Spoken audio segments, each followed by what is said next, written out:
Hello again there, everybody. This is going to be Jund League number 26. Again, the same list as the league prior and the league even prior to that. Still rocking 2 Cling to Dusts, a split of 3 push, 3 bolt, and a still somewhat experimental Tireless tracker. Still say somewhat experimental because I'm not sold on it yet, but it has performed pretty well. And the things that I replaced with it being Ooze, 1 Liliana, 1 Bloodbraid. I haven't missed a whole lot. I think I still want access to a 4th Liliana of the Veil. I have not found a spot for it yet.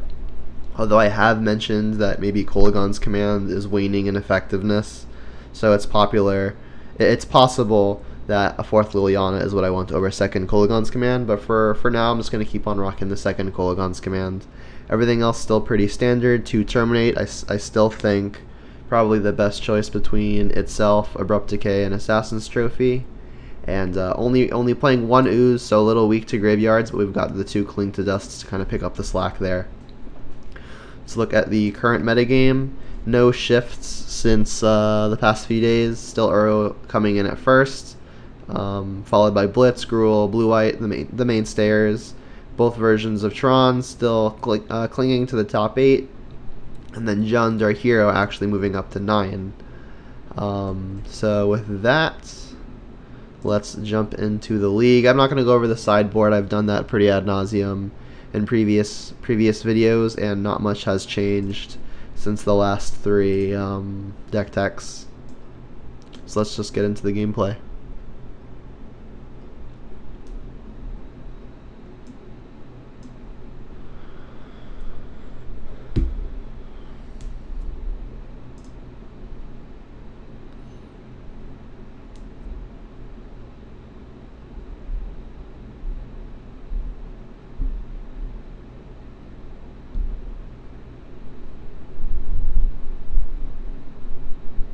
Yeah, this hand's perfectly acceptable.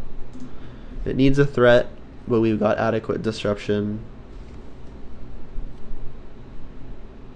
So it looks like Burn. This hand's probably pretty okay versus Burn. Alright. Yeah, I expect it to do well versus Burn here. Cling to Dust is going to effectively be gain 3. And I think I'll lead on Swamp to Inquisition. Next turn I can play Ravine and still hold up Fatal Push. Alright, don't particularly care about Searing Blaze. I'll take the Boros Charm because it deals the most damage. Helix has the potential to swing Erase the most, but I think I need to live to find ways to win. So I think taking the spell that does the most damage makes the most sense.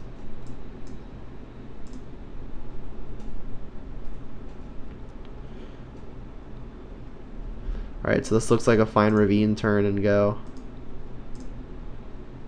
I expect the Helix end step. Gonna need to find something like Tarmogoyf here. Tracker and Bloodbraid would also be just fine.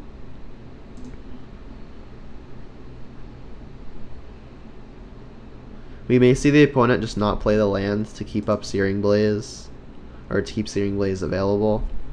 I could fire off the Cling to Dust here, but I think I'm going to want it to gain 3. I could escape it at some point, but that involves a few more lands hitting the yard first. Alright, I think I want to start filling the yard, so I have the potential to escape this Cling to Dust. I could get the Ravine in tapped, but second one doesn't mean a whole lot. I think I'll play the Ravine next turn. There's a pretty good chance that the way we win is the Ravines. We haven't found another threat, but we'll have to be careful with the landfall.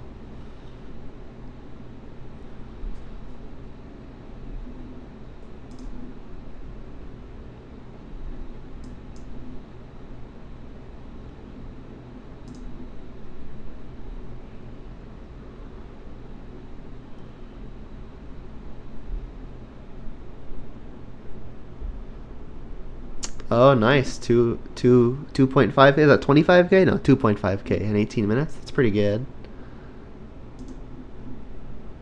That's like a 10-minute mile, right? Give or take. A 5K is 3.1 miles. So 2.5K is half of that. 1.6. Yeah, that's about a 10-minute mile. That's really good.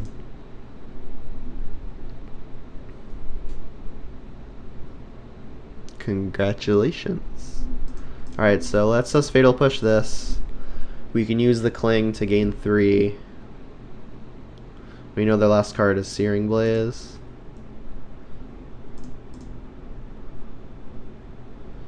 Let's get Overgrown Tomb. Don't think I'm going to shock to do this Cling right now. I think I'm going to want to gain more life. Alright, so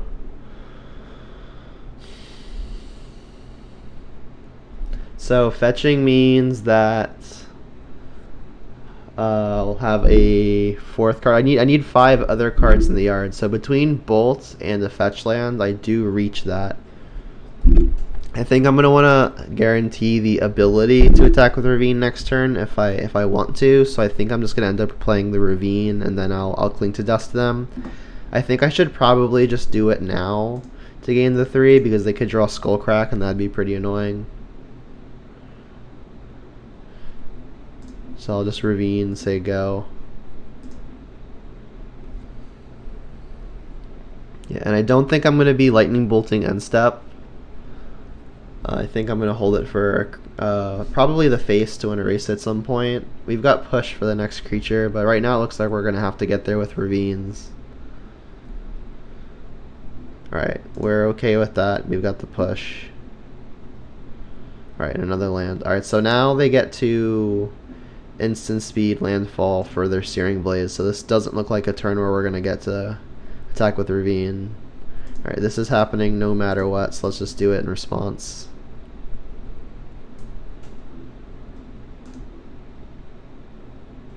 Peatland. Pretty much the ideal reveal. It's basically a non-land card that gets revealed to the guide. Since we're not attacking with Ravine, I think I should probably just lead on sacrificing this, see if it gets us anywhere. Because like if we draw a Goyf, we'll really want to play it. Alright, more lands. At least it was a peatland. Alright, so this Cling can target the guide to gain another 3. We're pretty healthy, but we don't have any threats ourselves. The sooner we can find one, the better.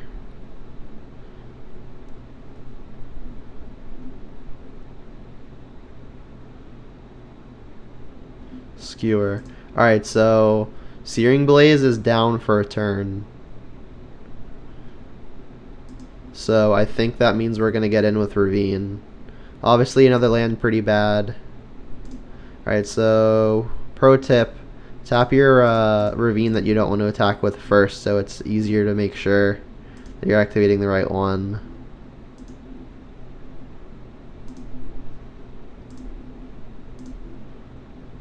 Alright, so now we're going to have Ravine permanently out of Searing Blaze range. Which is big game as far as our game plan goes.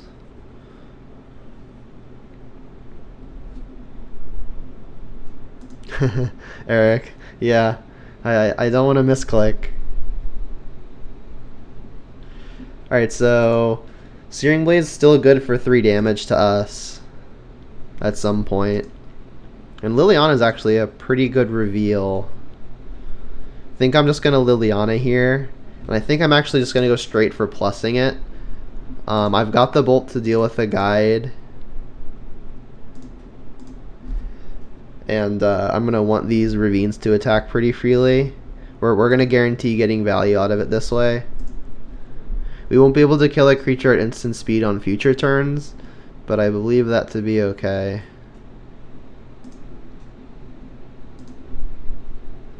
Alright, and then on future turns, if we draw removal that costs 1 mana, we're gonna wanna probably have the ability to activate Ravine and keep up the removal. So it may be worth a turn. It may be worth it to just take a turn off and play another land, which I think we want to do. Take a turn off from cracking peatlands, I mean. Yeah, Eric, I've misclicked in my earlier Moto days, so just best to completely avoid the issue by making sure it doesn't happen. Alright, so we're at an effective 9, assuming we can get this Cling to Dust around a Skullcrack.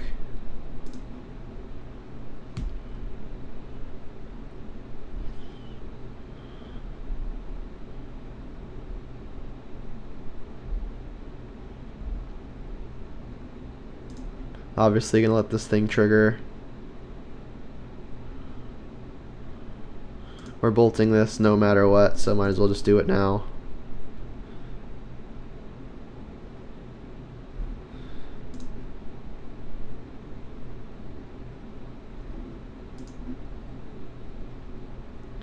Alright, so we can plus first.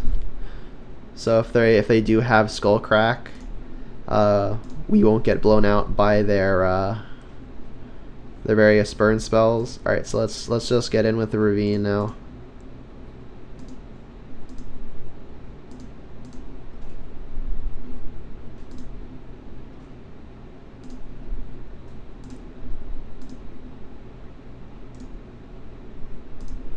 Alright, so I'm feeling pretty good. Yeah, Eric, I sure do play a lot of lands. To be fair, opponent's Goblin Guides have given me 2 of them. Alright, puts me to 2. So I think I'm supposed to take the turn off here to gain 3.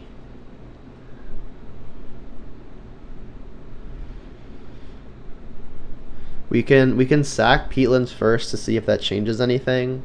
Although it takes 4 mana just to actually cling, so I don't think anything's gonna change here. Let's go after this guide.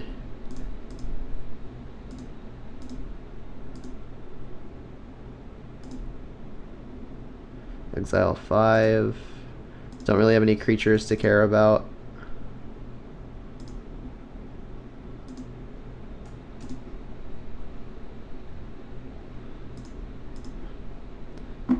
Don't think an ultimate is ever gonna matter.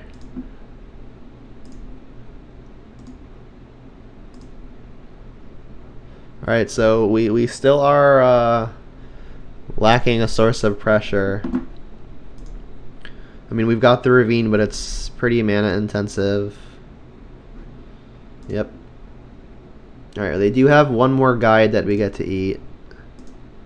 We've got plenty of cards in the yard. Alright, Bloodbraid is ideal. We can't really do it this turn because we would get within range of a single burn spell killing us. So I think I have to cling again.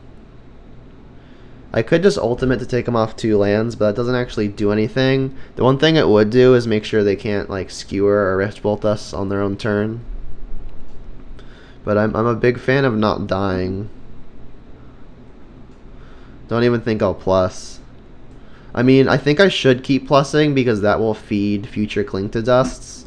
Second Liliana doesn't really do anything anyway, so let's discard second Liliana.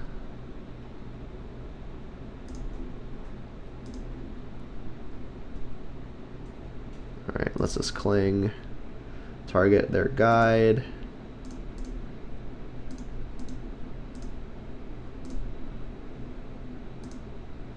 I suppose I should leave Liliana because if I draw Gwaif, that's the one thing they're not likely to have.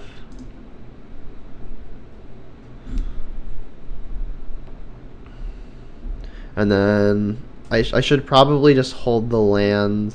If I want a Bloodbraid Elfin Pulse in one turn, I'll have to have it all, but I think I'm just going to keep the fodder to discard cards. I mean, there aren't any creatures in the yard anyway. Yeah, I'll just play it. Go. Unfortunately, one off of playing a Bloodbraid. We just need him to draw lands. Alright, that's a pretty big hit for us.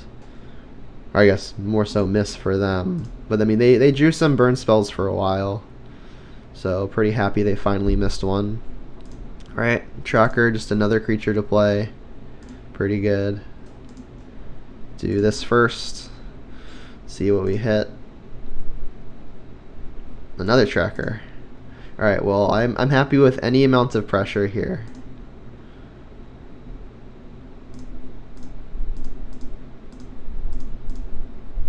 More pressure. So this Cling to Dust, really the hero of this game. We've gained 9 life off of it. And we do actually have lethal next turn, right? This is 9, and then we can attack with the big Ravine.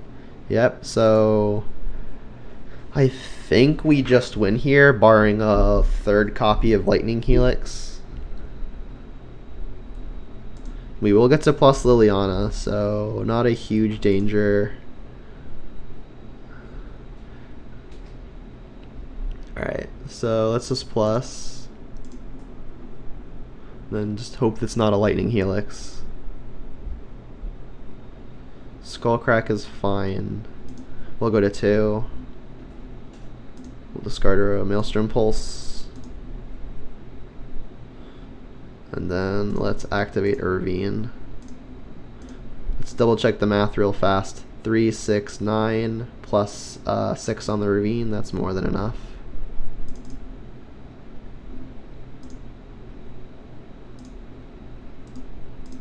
Cool.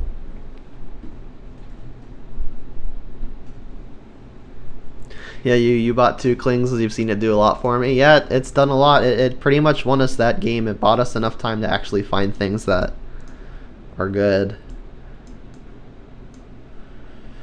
Alright, so I'm pretty light on the sideboard for this matchup because I think it's already pretty good.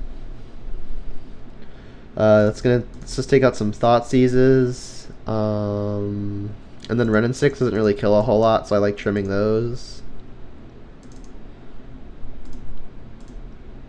That seems fine. The curve doesn't look too inverted.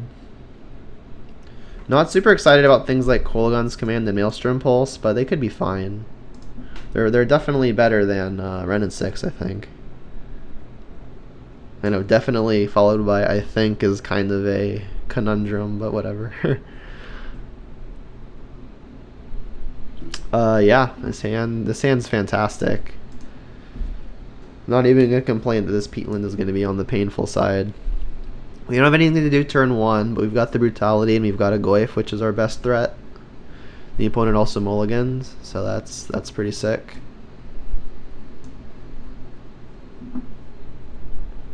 Rift Bolt. Alright, so that's an ideal start for us from the opponent. Hey, and there's a Kling. Alright, so that's something to do on turn 1. Unlikely to actually gain any life this turn, but we'll see.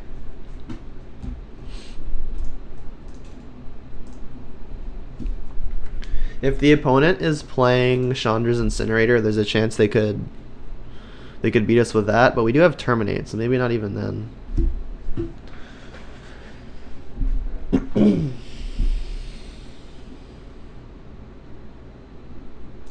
Yep.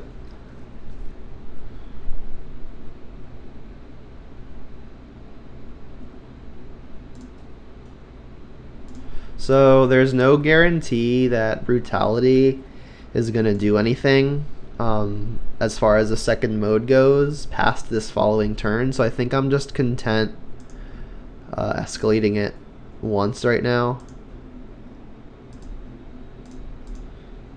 And then obviously Forest, a pretty good draw. I think I'll just end up discarding a Kolaghan's Command. 2 Boros Charms. Alright. Go. Alright, so now next turn I can play Nurturing Peatland, hold up a Cling to Dust, and play Tarmogoyf. Only instants and sorceries in the yard right now though, so still in Bolt range, which is on the awkward side.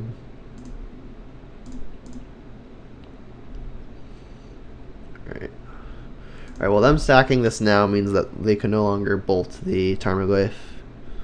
Not entirely sure why they're doing it now. They must have taken out Searing Blaze. How's it going, James? Oh yeah. You guys haven't formally met yet, but so James, this is Eric. He goes to my local store when Corona isn't around. And then this is James, my Australian friend. Alright, so I think the plan remains unchanged. Just Goyf go. We've got Kolaghan's Command for a little extra burn if we need it.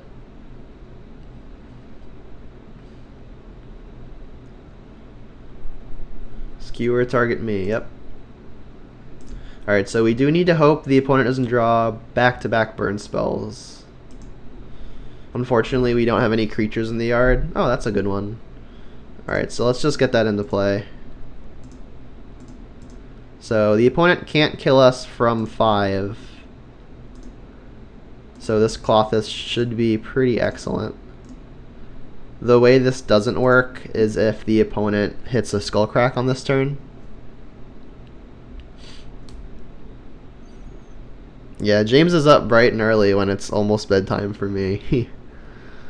Rift Bolt. Alright, so that'll put us down to 2. Clothis has us at an effective 4, so we need to dodge Boros Charm now.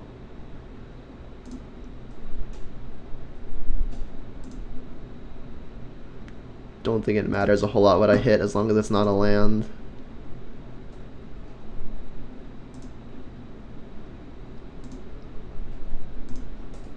Alright, so we need to dodge Boros Charm, and the opponent has already found 2 of them. Oh yeah. Snapcaster in the chat says throwback to my competitive REL record versus Burn being like 10-2. It's still like 10-2. I don't think I've done any competitive events in a while that I've actually played against Burn in. But yeah, my competitive record versus Burn is very, very good.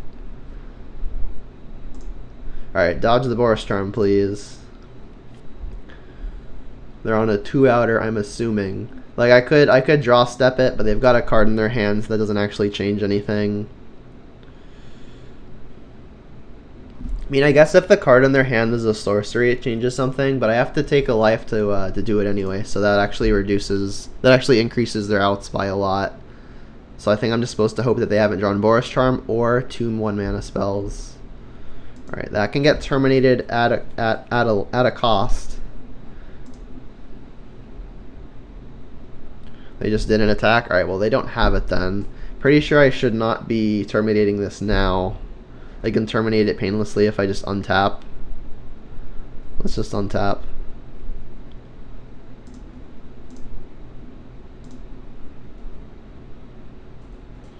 Alright, so now we can terminate.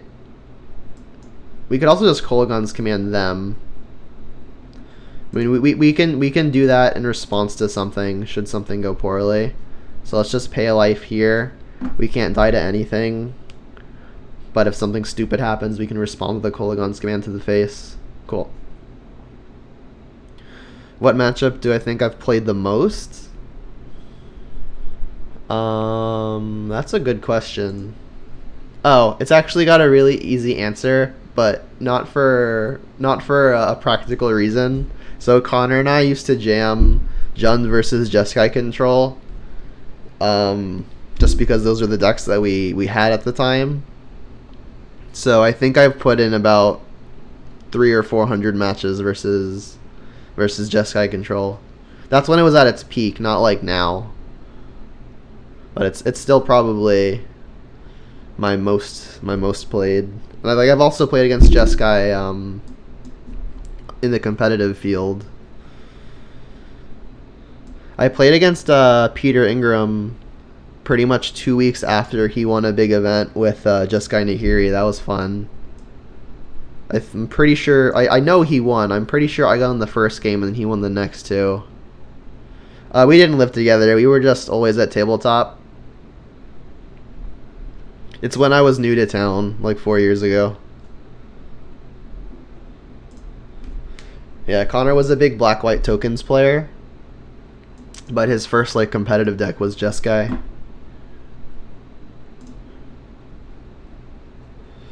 Yeah, sounds good. Alright, so I have to plan my mana.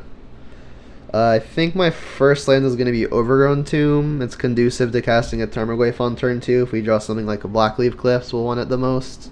Also, it lets us cast Inquisition, obviously. If we draw a Bolt, well, we may want to have had a Blood Crypt, but we can always fetch Basic Mountain. Overgrown Tomb Mountain is not a bad combo. The opponent also mulligans. How kind of them. Ooh, Elemental. Someone had asked me how they thought this matchup was. If they're here, they'll find out. Usually I don't mind playing against Vile, because it's just something you don't... It's just a card from the opponent you don't actually have to kill. Okay. Yeah, the Arling House. Alright, so let's play. I think I definitely want to get black. Stomping Ground's a good draw. It means I'll have my first red source for the Kolaghan's command, and I'll also have double green if I want it. So let's just get Swamp here. Swamp and play the Goifopotamus. Pretty important to get the pressure down early, I think.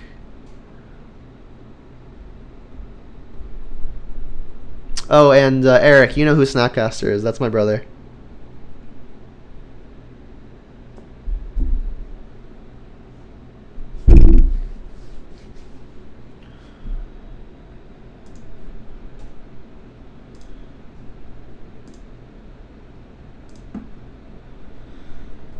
So I'm not sure what they'd be getting here. It might just be Risen Reef, but they're also missing land. Alright, so Thunderkin Awakener, I guess, makes some sense. Alright, Thoughtseize is good, but I think I want to use this turn on one of my more expensive spells. Liliana, kind of awkward in that if I plus, they'll get to discard something and then get it back with the Awakener. So I think what I'm going to do is probably just Liliana and minus. Flamekin's kind of bad. They'll also be able to reanimate that.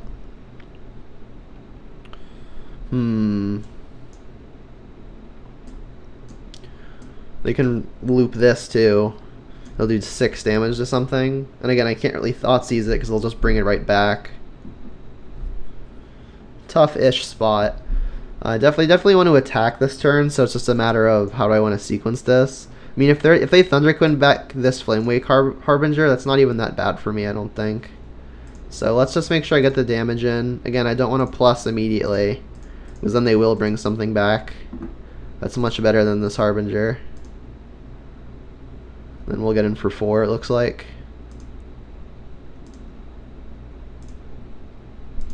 And like if they have lands and then play they evoke their Spite Bellows, it's kind of unfortunate. But we know they're drawing their Thunderkin. Alright, so that's all they care about, sure. So now we can Kolaghan's command the Thunderkin Awakener to prevent them looping stuff.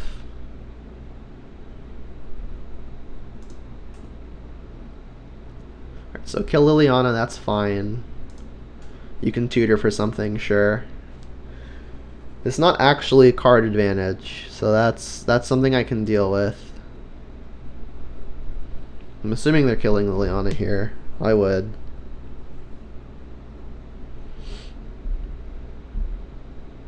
So, alright, let me just not say anything until I know this Liliana is dying. I was gonna say like if they don't kill the Liliana, I should probably plus it first because they'll plus something under the impression that that their Thunderkin Awakener is going to live, but they're being smart and getting rid of the Liliana.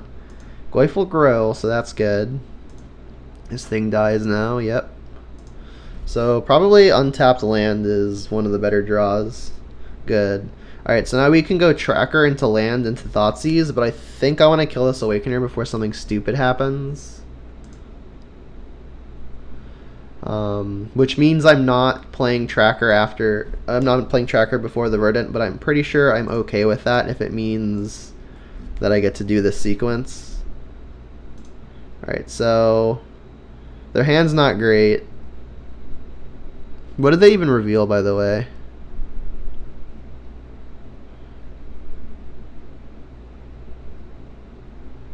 They just didn't. Alright, so I think I should get rid of the Spite Bellows. They do get to cast the Risen Reef, which is on the annoying side, but I think I just don't want them killing my Tarmogoyf ever.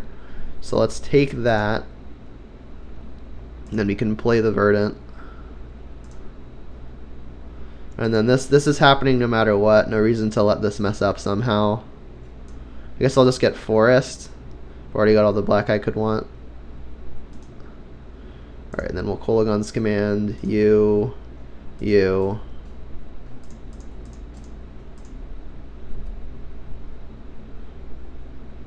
I'm assuming their hand's just going to be Risen Reef. And it is. And then get in for almost half their life total.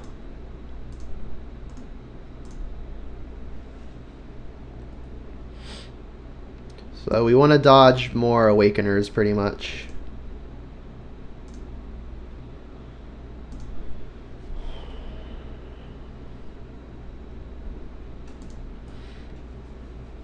They're kind of forced to block here because they kind of have to fear the burn spell.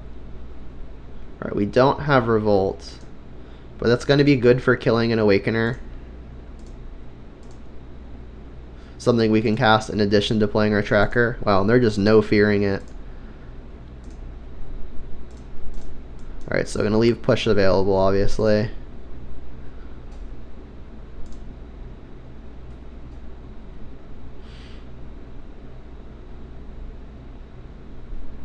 Harbinger, sure. So that puts their thing on top. They'll then get to reveal it with Risen Reef if they do this correctly. I'll let them make all their decisions before I Fatal Push. Alright, so they didn't want to do it the way I mentioned. They wanted to do it this way. Alright, they get another Awakener. So that is on top of their library. And a Voice of Resurgence. Alright, well, I should probably respond. Killing the Harbinger means that they're forced into a double chump, but then their Thunderkin can be pretty annoying. Their Spite Bellows can't actually kill a Tarmogoyf. I'm pretty sure I want to force them into a double chump. And I also don't want to give them an Elemental, so let's just do this now. But yeah, Eric, this deck's got some pretty sweet interactions. Alright, so now they have the Awakener in their hand.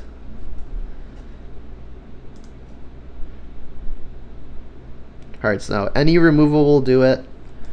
Liliana would not do it as removal. Alright, so now they are forced into a double chump, but they'll still have a token with their Voice. If they play their Thunderkin, bring back Spite Bellows, they can kill a tracker, but then we can kill pretty much everything in combat. So I think this is just creature go.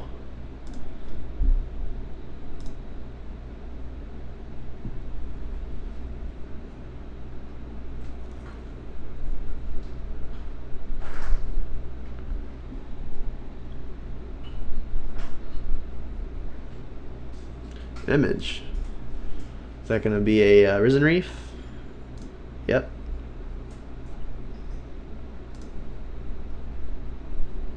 Don't think they can do anything more impressive than Thunderkin a Spite Bellows.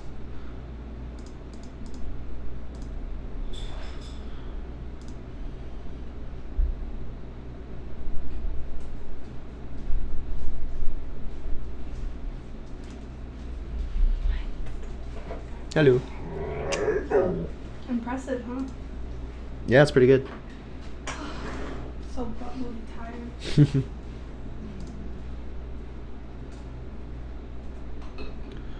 Okay, so it's when this leaves, huh? Okay, so we'll say, okay, we'll go to block. I guess we just put this here. And it does go to target creature. So this has them only killing one thing. We would be taking 6, going to 4, but I think that's okay. Blocking this isn't very good for us, as then they'll kill the Goyf. So I think we're just blocking like this.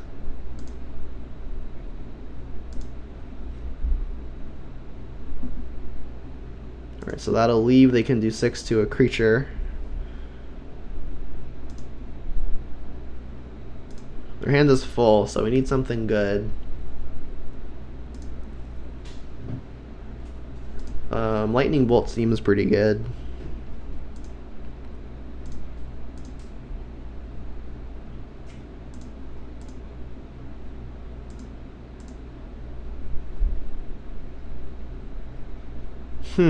That one's one short. We could ping him, which turns off Prismatic Vista, but I think we're better off killing a Risen Reef.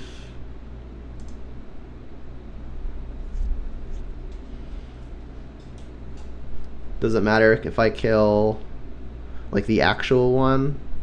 So Awakener says an Elemental. Risen Reef is not an Elemental, so I'm pretty sure we should just get that one.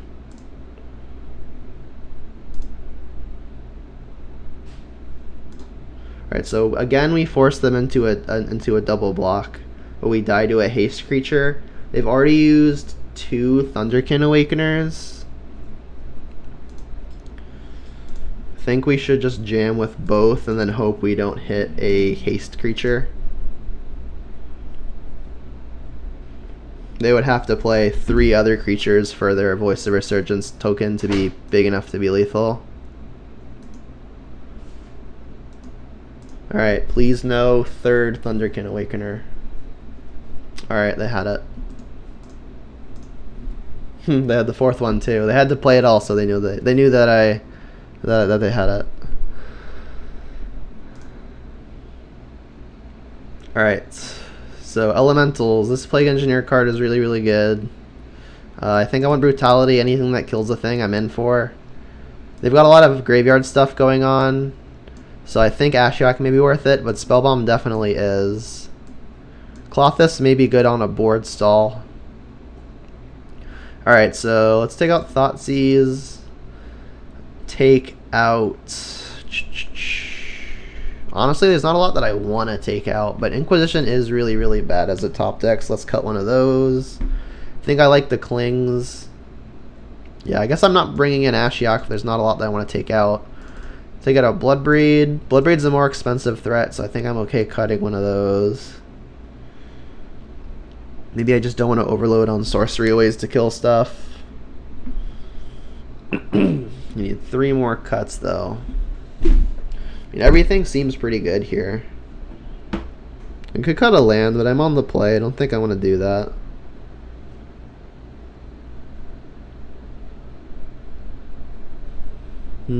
It's close. I could see cutting another Bloodbraid. I just don't want to have to tap out for stuff. Kolaghan's Command's also probably one of my weaker removal spells at 3 mana and only doing 2 damage. And then maybe Liliana just isn't at its best.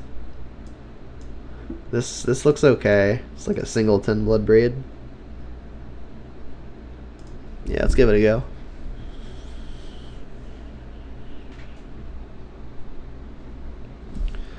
Question in the chat is, can I talk about the difference between Damping Sphere and Alpine Moon other than the fact that it affects my cascades?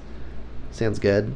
I think another really big thing about Alpine Moon, at least right now, is that you can name Field of the Dead. Uro is very, very popular, and just about all of them are playing Field of the Dead.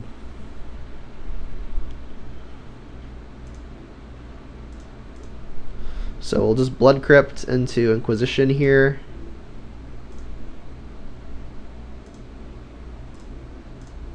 They mulliganed again. That's pretty kind of them.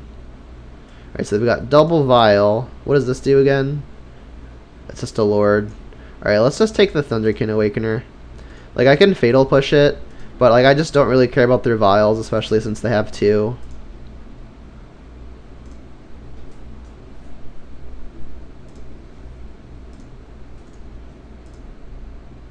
So lands would be good, creatures would be good, a lot of stuff would be good. Liliana's fine. Obviously need a land for that one to be good. Is one of the Clings glued to my hand? Yeah, pretty much.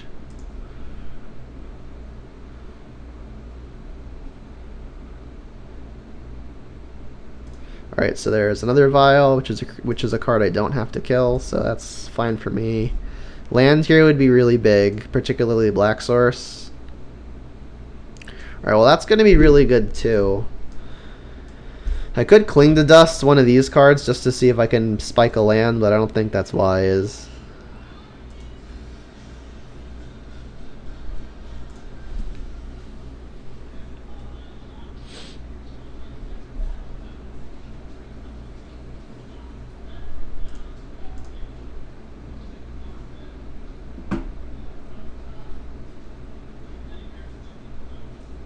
Cavern's good for me, it's not a creature.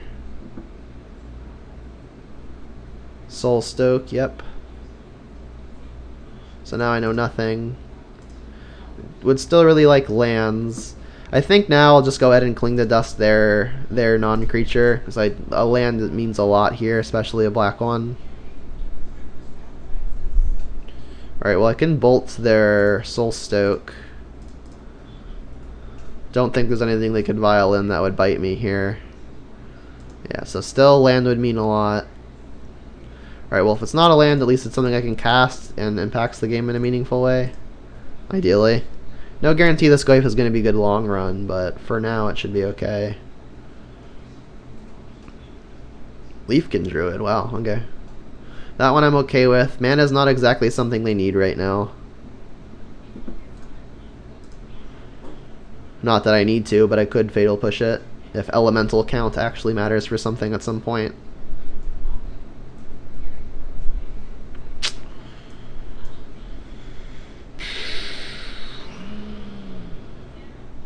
Alright, well their thing doesn't attack, so we're gonna attack.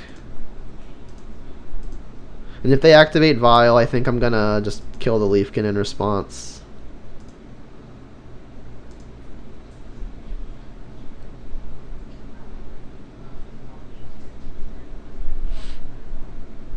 Company. Wow. Alright, well if they hit Voice of Resurgence, I guess I still get to kill it because we're on my own turn.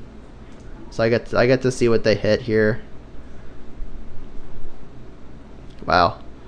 Alright, well, looks like I'm gonna kill the Mariner now. I'll let them make this decision first.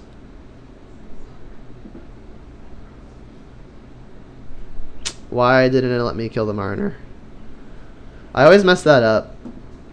Kinda doesn't matter, because I can still just push it when they go to attack, but it's annoying. Vial on 3. Yeah, it's not a Vial on 2, so I'll let it happen. Risen Reef. Actually, both Vials are on 3, so I'm kinda in the clear as far as that goes.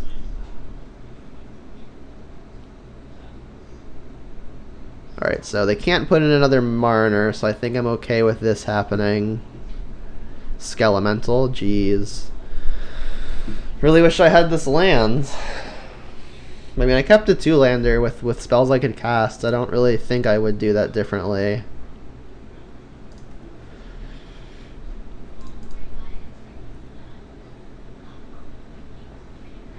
I mean, land for Plague Engineer would still be very good here. Alright, that gets back nothing. So I think that's just fine. If the Plague Engineer is in play, it won't have any power to bring anything back. Alright, so I do want to save the life here.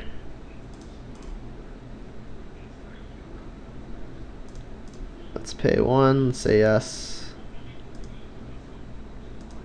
Take my 7, go to 10. And then I guess I'll just discard Liliana here. And probably Kolagon's Command, yeah. So really, really need a mana here. Really, really need it. Come on, land. You're due. Alright, we did it. Alright, so let's now play the Plague Engineer, name Elemental. Elemental. Okay. Boom.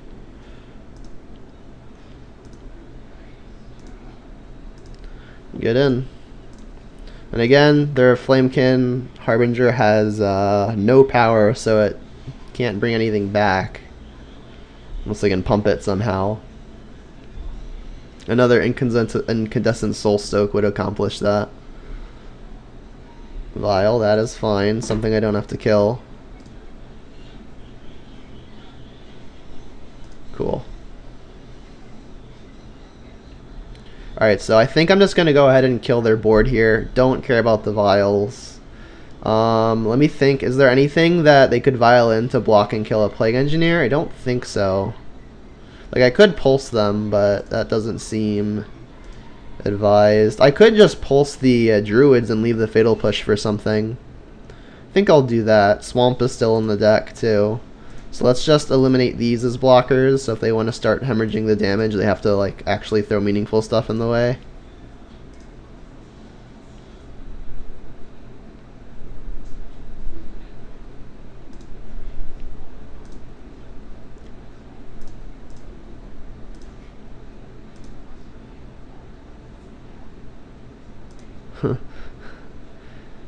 Yeah, Plague Engineer very good versus the tribal decks, right, Eric? Alright, you can have all the vile triggers you want.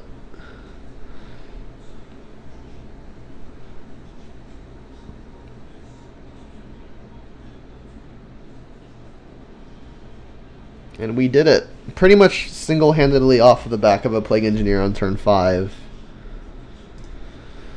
So, Collected Company, definitely something we're going to have to play around. Don't think we want Boil. We could Thoughtseize just because Collected Company is so meaningful. But, I mean, I'm never beating a company off the top of the deck, so... We've got Brutality as a way to combat that if we really want to. Maybe we cast it for the Duress mode more often now that we know that they have it. But I think I still like this configuration. Liliana gets even worse on the draw, so maybe I want something even over that. Don't think so, though. Like, maybe the Kolaghan's command is just better. Doing something draw step and killing a Risen Reef may be important. So, just for killing Risen Reef, maybe I like it. Similarly, maybe I want the Brutality over Liliana. Liliana really doesn't seem that strong. Like, if I can kill their only thing in play, then okay. But it doesn't really interact well with things like Flamekin, as long as they've got more than one creature. Brutality also kills something a turn earlier. And ideally, something that I get to pick. Let's just submit that.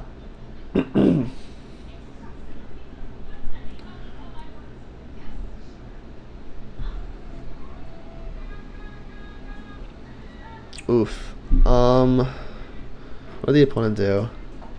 They kept the 7. I mean, we can kill 2 things, but I don't know that that's going to be good enough. We have no semblance of pressure, no staying power like a Renin 6. I think we're going to have to ship. Alright, this hand is significantly better. And then I think I want to keep as much removal as I can. Flamekin's not going to matter as much as long as I can terminate it. So I think I'm actually okay just binning the Spell Bomb in favor of keeping 2 threats.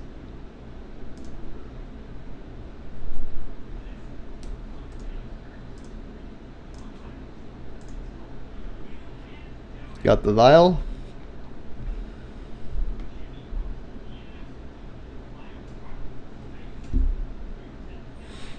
Fatal Push, a good one. Alright, so now I'll play the Foothills because I have the option of Fatal Pushing. Mana Plateau hand, yeah. The classic problem of keep a 2-lander with stuff you can cast and then just like draw all the 3s and 4s, right? But I mean, Plague Engineer was that good where when I finally hit it, it was enough to win. Right, so what does this do again? Like, it's Rainbow for Elementals? Yeah.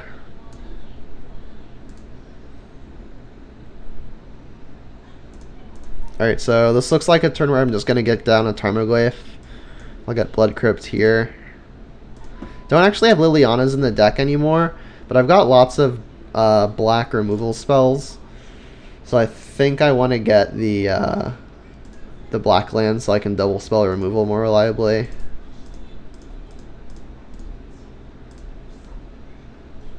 Yeah, all 2 drops in the opener, yeah. You don't need 3 lands that everything costs 2 or less.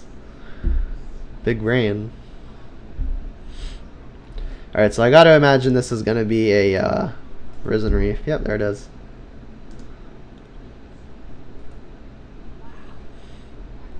They're not quite at Violet in range, but they can Vial stuff in after the Risen Reef. It's gonna be on the good side.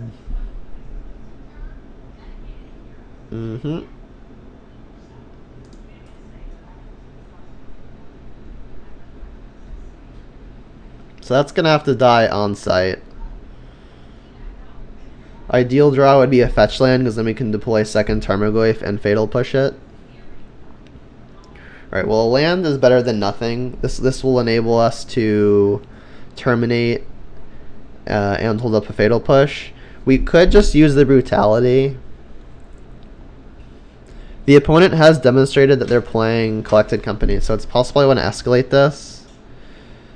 I think I'm in such danger to Collected Company that it's probably even worth just discarding a tracker. I don't have a shortness of threats, so I think it's okay to actually just discard the tracker here. And I want to pay with this mountain, so I'll play the mountain. So let's cast with 2 modes. -2/-2, and reveal your hand. Cast. Target you, target Risen Reef. Pay with this, and leave up Fatal Push, discard tracker. So if they've got elementals, I'm assuming they're coming in response here.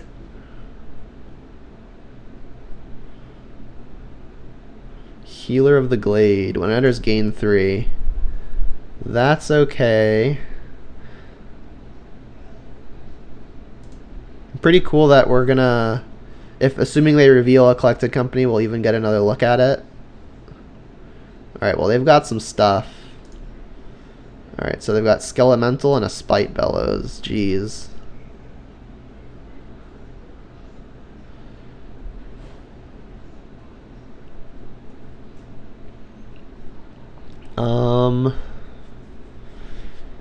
They're going to be able to put in the Lightning Skelemental off of the Vial if they want to. They won't be able to terminate it. They could just get a 6/1 into play and try to kill a Glyph. Kind of unclear what they do. My only real question now is, do I attack? I can't absorb a Lightning Skelemental hit anyway, so I think I should probably be trading 3 damage for 2 extra damage. But maybe I just really need to make sure I can survive. I've got double threat. Let's just make sure I can survive. I'll have Fatal Push up. And then again, not really sure which one they're going to want to do here between the two. They can't do both unless their plan is to evoke the Spite Bellows. They can't cast a Skelemental off these lands. They don't have a Vial on 6.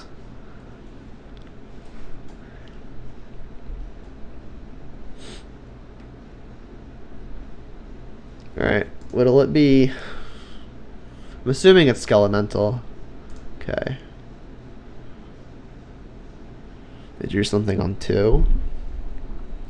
So, even if this is Unsettled Mariner, I don't think I want to push a 1/1 or a 1/2. Let's just let this happen. Mariner would be annoying. Ooh, we have to push that. We have to push that. Let's get that out of here. No thank you. So now we're going to be losing our other Tarmogoyf and the Terminate. Unfortunately, not much we can do about that, but I don't want them to Risen Reef us.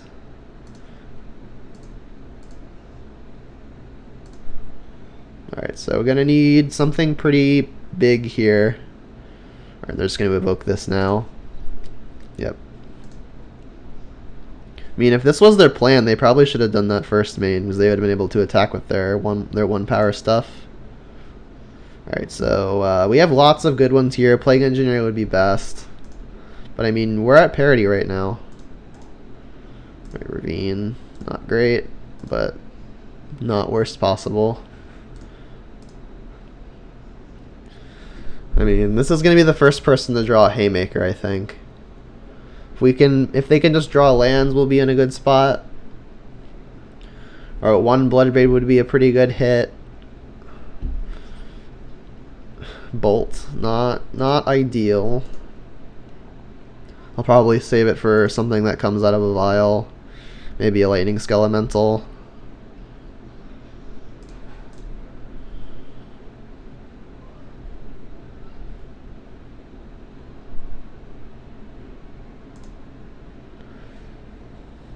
It's like, do I want to use this just to save a damage?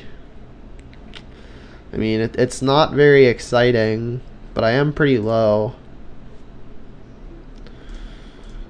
This will feel pretty bad if they have something powerful to Vial in after, but I don't think I'm at a life total where I can just be giving away free damage. Alright, well, I can shock that in to block with the Ravine, which may come up if they Vial something in a little bit stronger.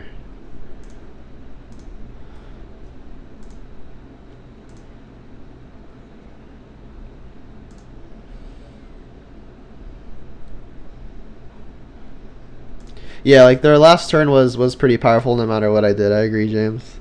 Alright, so there is that something stronger that I'll be blocking with Ravine.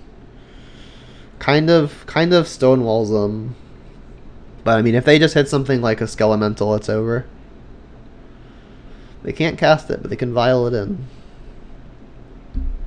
Not out of this race yet, but they do have lots of good ones. Risen Reef would be great. Another copy of Harbinger would be great. For them, obviously, not us.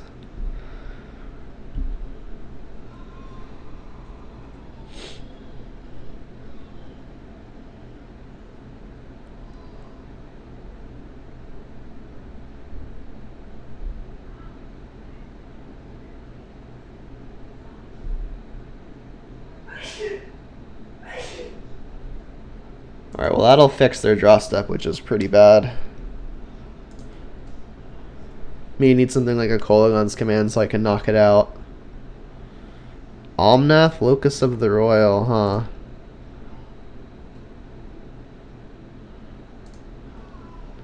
Can't even knock it out. Cling. That's not gonna do it. I'm gonna have to just redraw that right now, I think.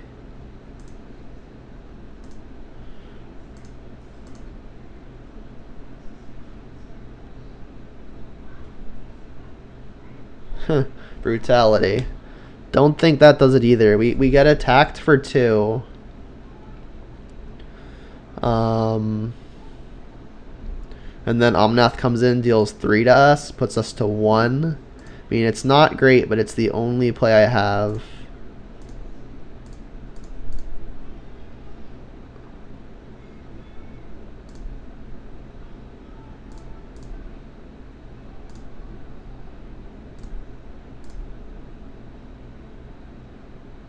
If they vial an actual anything, I'm just dead.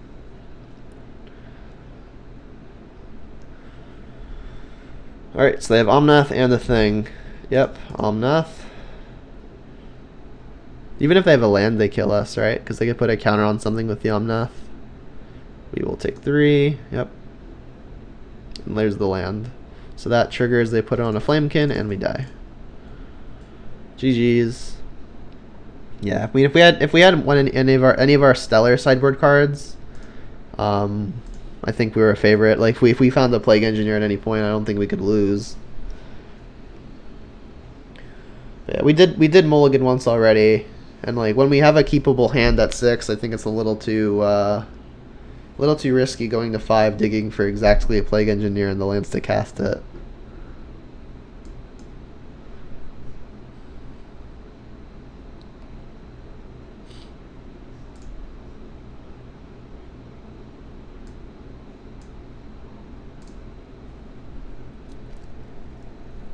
Yeah, I mean, we did find a good number of sideboard cards that game. We bottomed the Spell Bomb, had 2 brutalities. Yeah, sounds good. I'll Bloodstainmire first with the plan on getting Overgrown Tomb. Overgrown Tomb will let us cast Gwaif on turn 2 off of a swamp, and it'll also set us up for Liliana on double black. This means we won't be able to bolt next turn, but I think I want to make sure I can get Gwaif down on turn 2. We also don't even have to make the decision until they do something, so there's that. It's not like we're Inquisitioning here and have to decide preemptively.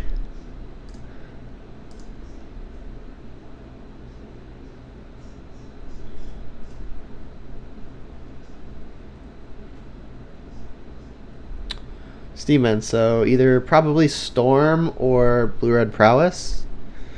Alright, playing that tapped, I think, means more along the lines of Storm. I think I'm still getting Overgrown Tomb here. I want to play the Tarmogoyf. I could get Stomping Ground, but again, I think I want to set up double black. We could still interact through having no red mana on turn 3. So Overgrown Tomb. Say no. Tap. Right, Inquisition is interesting, but I still like getting the pressure down. Doing this now, though, will mean that it's in bolt range, but I think that's okay. If it's something like Storm, I'm going to really want the pressure down. Right now, that's still my read, Could be Temur Uro. The other line there would have been like Inquisition plus Raging Ravine, but that doesn't actually like advance anything. Okay. Alright, and now I'm happy that I set up for the Liliana. So I'll lead on Inquisition before the attack, because maybe Goyf grows by the time it gets in for damage. I'm still reading Storm. This could be Remand. Okay. Well, we'll get to recast it. We didn't actually have anything to do with our extra mana anyway, so that's fine. Alright, and it is actually just some Temur Uro pile. Temur Uro pile. Jeez, that's a tongue twister for me. Alright, play our land, get in for 3. And as far as Temur goes, they don't really have a whole lot of ways to kill a Tarmogoyf. They just have to kind of go over it with the Uro.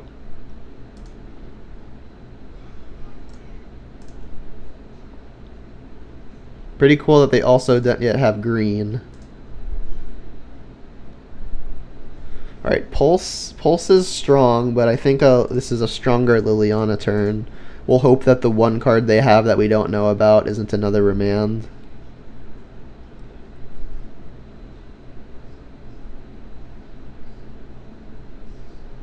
I guess they could force some negation if that's their new draw. Yeah, of course it's Uro, Eric. What else would it be? Alright, I'll take it. Alright, so Temur Uro. Despite not seeing any green cards. Actually, we did. We saw the Wilderness Wreck. So, alright, so Clothis going to be great. Spellbomb going to be great. Ashiok going to be great. Boil going to be great. Pillage going to be probably better than something else. I'm assuming they're playing Field of the Dead. So, just the casual 13 card in. Alright, so let's cut. Liliana gets weaker. Against Uro, I really don't want to be playing the 1-for-1 game. Lightning Bolt doesn't really kill anything. Fatal Push, also pretty weak. But probably better than Lightning Bolt, because Push at least could probably kill Uro. And I know I said I don't want to be playing the 1-for-1 game. I still don't, but let's see what else there is to take out. Kolaghan's Command not actually going to kill a whole lot. This is 66. Alright, so let's cut the Fatal Pushes. This leaves me kind of light on removal. In fact, my only real removal is going to be pretty much exactly Maelstrom Pulse and my Liliana's. But as far as Uro is concerned, I don't think I'm beating it if it hits the battlefield, so I have to kind of hit it preemptively with things like Clothis, Nile Spellbomb, and Ashiok. So I do have, like, quote-unquote removal for it. It's just proactive.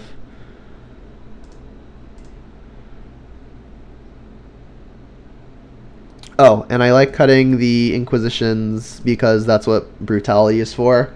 I think Brutality is better than Inquisition because it hits things like Cryptic Command and Factor Fiction, whereas Inquisition obviously does not. Thinking about playing another Liliana or Kolaghan's Command over a another Inquisition. I should probably be playing all the Lilianas. It's weaker on the draw, but versus them it could be good. Just another reactive answer to Uro might not be bad. In general, I don't like Liliana versus the decks that draw a million cards with Factor Fiction. But I mean, it's probably one of the best tools I have to fight it. Alright, let's keep 2 sideboard cards and a Tarmogoyf. I like boarding out some number of Tarmogoyfs if playing against the Sultai or Bance version because they have Fatal Push and Path, and they can more easily actually kill a Tarmogoyf. But against Temur, they don't have a whole lot of fantastic ways to kill it. Alright, let's just get the Spellbomb down. Run in 6 a pretty good draw. No lands to combo with it yet, but we can Ashiok targeting ourselves. Maybe we hit a land and can start looping it that way. But this hand is above average. Doing it indeed.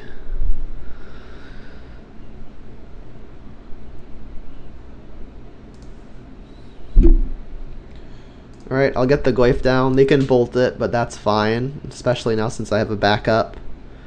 I'll just shock this in. I know I can lose 1 less life total, but that's okay. If they're going to remand something, I'd rather it not be the run. Goyf is less damaging for them to know about. Also, I like getting the pressure down, and I don't even have something to loop with the run right now anyway, so it seems fine. Just get a Goyf down.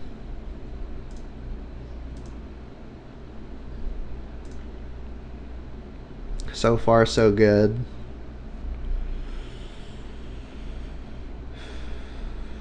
Alright, there's the field.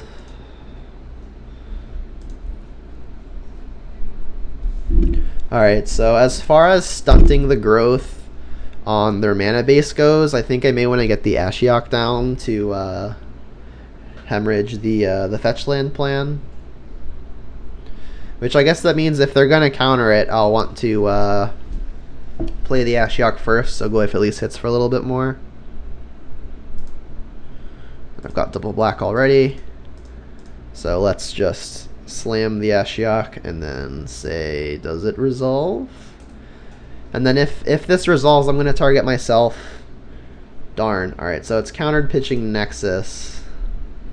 Alright, so Goyf hits for 2. Yeah, I was going to say that I was going to target myself with the activation, because if they've got Veil of Summer, they'll effectively counter the activation. And also I want to hit a land to start the Ren and 6 train.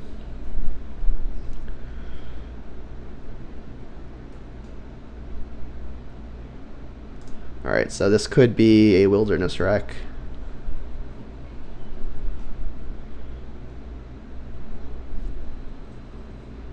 Mountain, interesting. Surprise.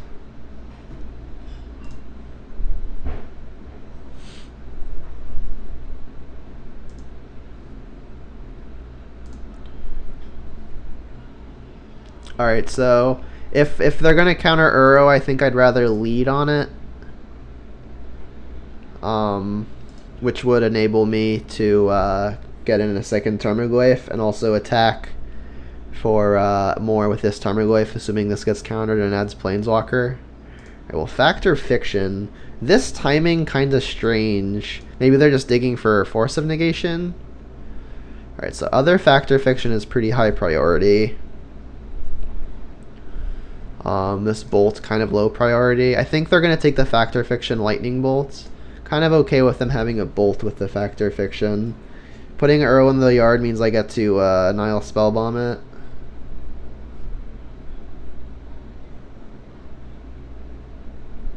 I think this is a fairly even split. Like, they know about the Spellbomb in play. Alright, so they took the Uro pile. They really wanted an Aether Gust, I guess. Alright, so this will resolve, I think. Okay, so now, since they didn't put the Uro in the yard, we could take this turn to play another Tarmogoyf.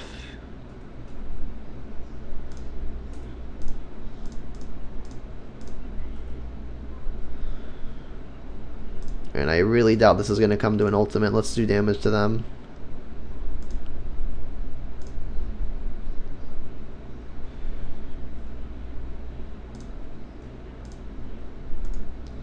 Alright, and then I'll be wary with the Spell Bomb.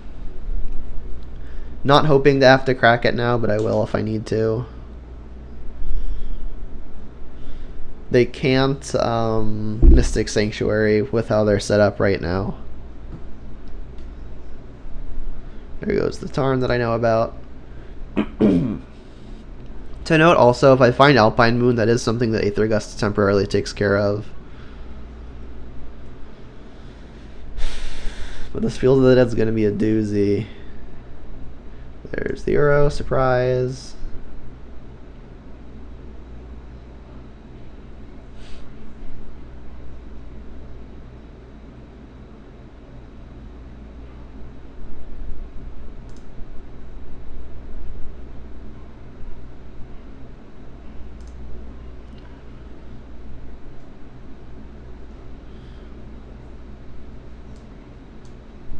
Oh, Zanpacto1, thanks for the follow, I appreciate it.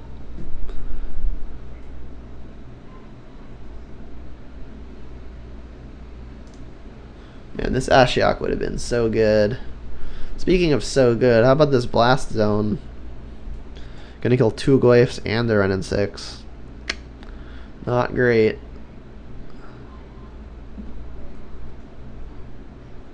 Snapcaster? Okay. Just gonna bolt my Renin 6? That's fine. You know, I could spell bomb in response, but I'm okay with this. Don't know why they didn't just put. Don't know why they didn't just put a counter on the blast zone and pop the blast zone. They get to untap it with the wilderness wreck. Yeah, that's fine.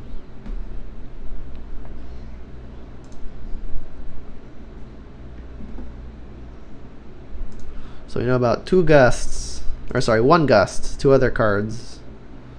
Tracker pretty good. I think I should attack first. That may make them want to cast an Aether Gust.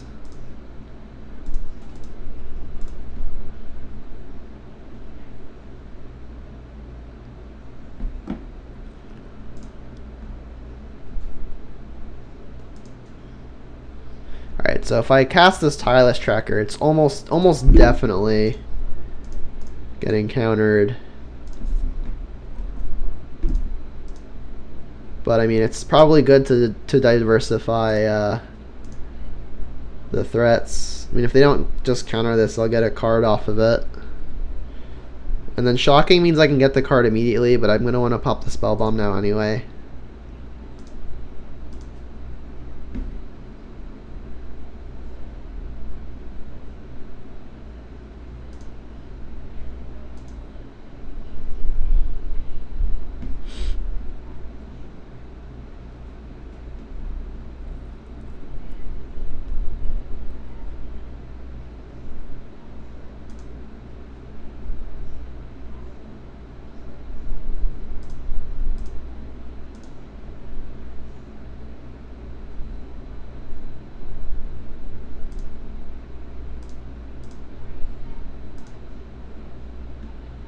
Swamp, not ideal.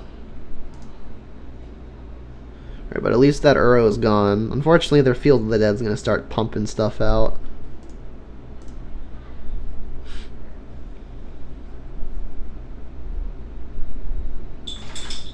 Blast Zone can already take care of Tarmogoyf pretty easily.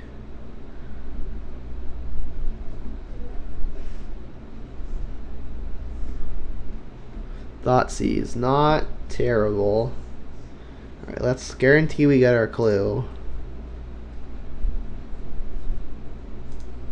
Then cast the Thoughtseize.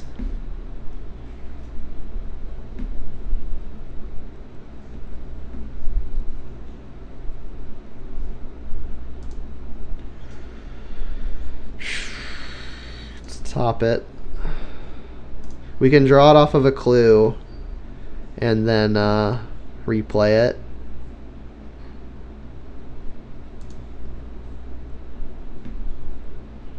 Jeez.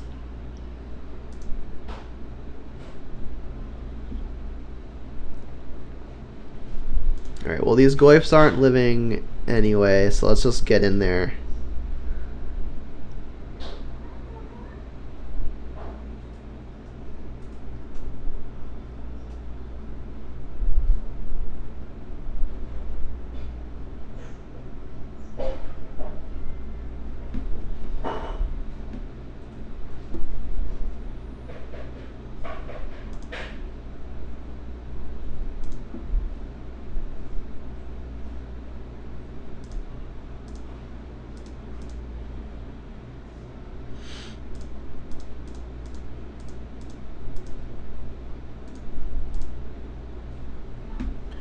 Alright, so I kind of expected them to fetch end step to make another zombie, but I mean, they may just be waiting for their other Field of the Dead to enter.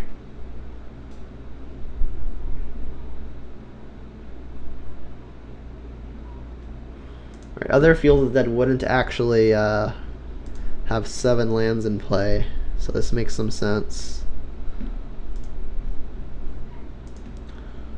So I'm going to need to draw something good like an Alpine Moon.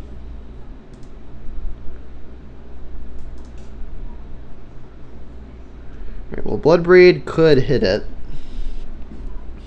Let's do it.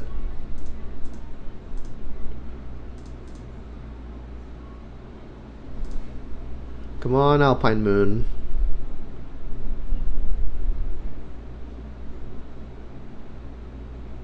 Goif. Okay, at least that outsizes their stuff by a lot. Did you a counter?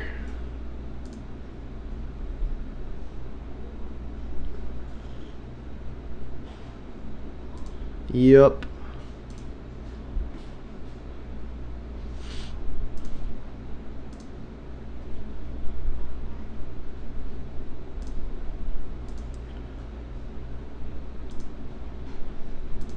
So now I still need something like an Alpine Moon, and then I'm going to need a way to get rid of all these zombies. This is going to be a Mystic Sanctuary. Get back Cryptic. Mm-hmm.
Sure.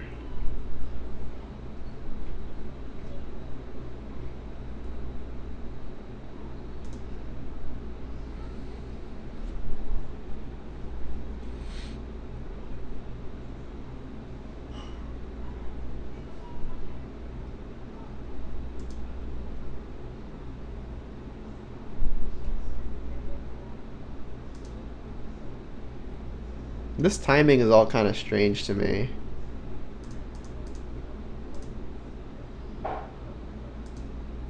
Alright, so now we need to hit the Maelstrom Pulse. Just to even survive. I mean, Pulse right here could be pretty good.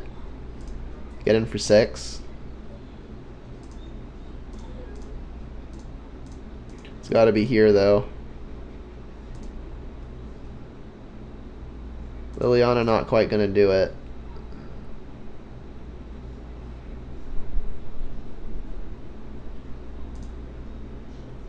So if we kill a zombie and then double block, we're still taking 6. We're at that then puts us to 2. And then we're just gonna die to more Field of the Dead stuff. Let's just see what's in their hand. Alright, we're dead. This doesn't really matter. They'll get to cycle it and then discard that, but whatever.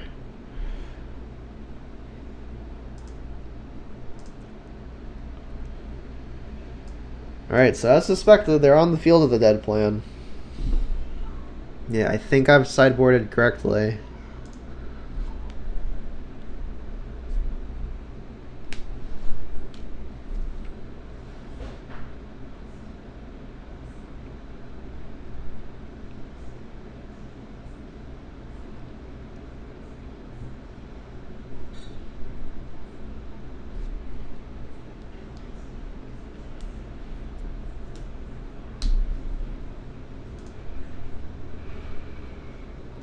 Yeah, we got a great one.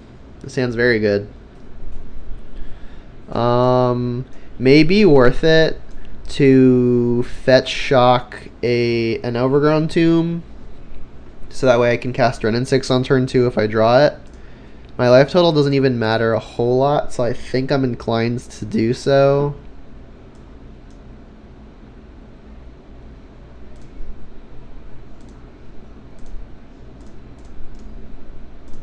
So Ren and 6 on turn 2 is going to be a big game if I hit it. My life total just kind of doesn't matter.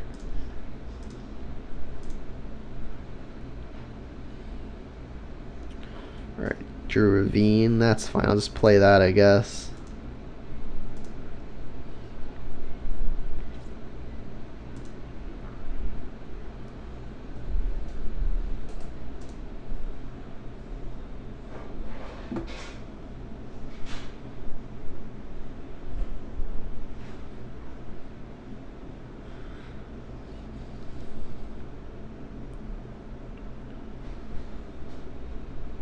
Alright, so this is their growth spiral / remand turn.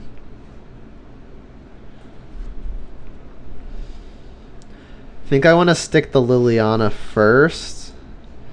Issue there is I really want to go tracker into Fetchland next turn.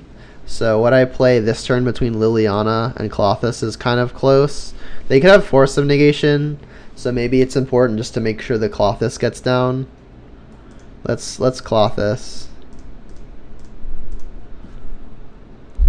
Remand is gonna hit whatever, so it doesn't matter if it's Remand. But if it's Force, I think I want the Klothys to stick. Alright, it does. This could still be Growth Spiral, which would be not great. This will at least help mitigate Uro. Still gonna need to find a way to beat the Field of the Dead plan. Alright, no Growth Spiral, that's good for us. Field of Ruin. Alright, well, we've got a few more basics than we want to right now.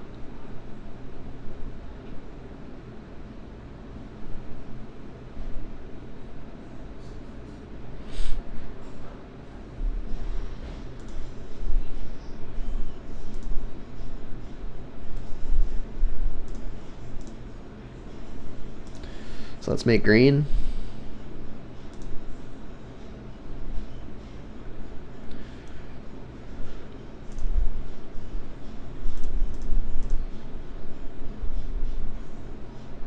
Could get Aether Gusted, but I'll just put it on top if they do. Alright, Catacombs. Trigger that. So go.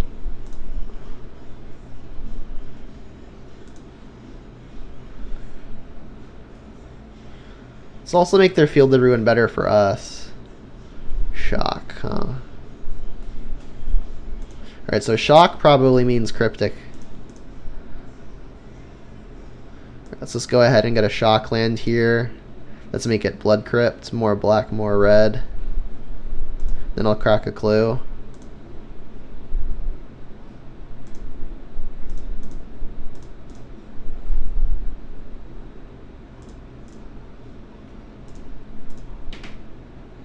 Alright, there's the Wren, that's pretty big. There's an Ashiok, that's pretty big.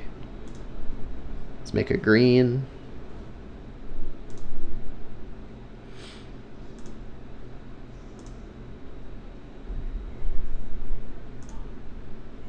So this may evoke a counterspell.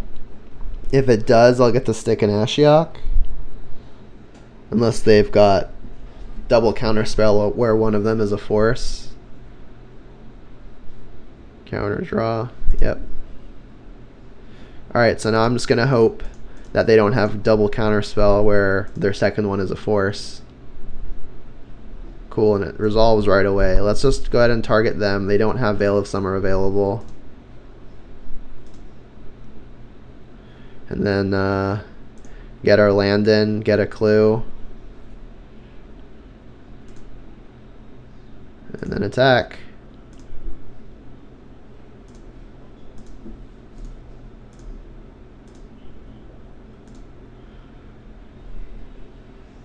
So we hit a Wilderness Wreck. That's about the only thing meaningful, though.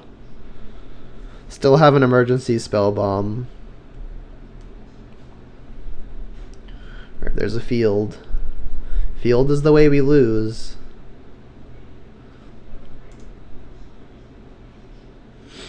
We do have a Ravine in play. Let's just see what we draw and then do some thinking. May need to keep the Ravine on retainer in case the opponent cryptics to fog us.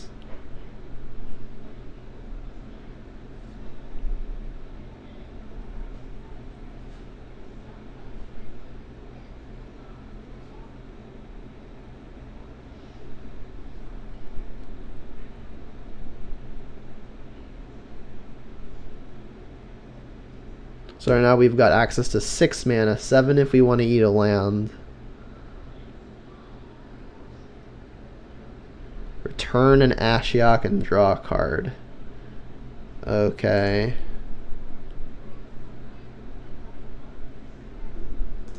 Alright, so we can eat that now.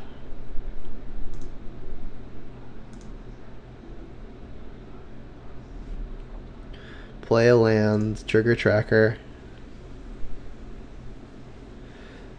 Play Ashiok. May end up just getting countered.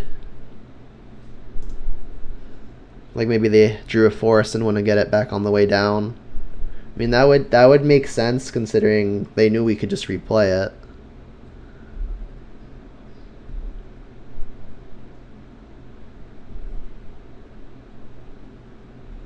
Makes sense. And then let's just get some additional pressure down, I think.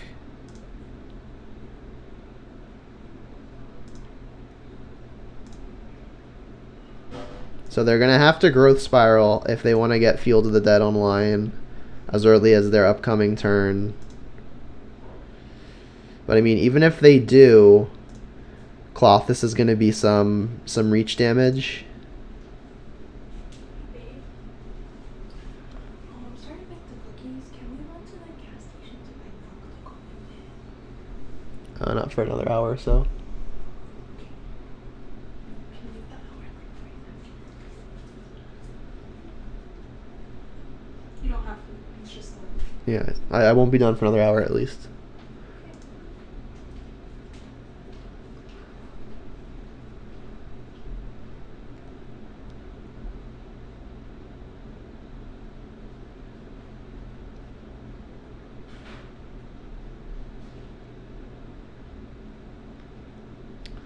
Running 6 of their own is completely fine. If they target their Scalding Tarn, I think I'm just going to go ahead and pop Spellbomb in response. No reason to let them guarantee have the land to get their Field of Ruin going. Sorry, Field of the Dead going.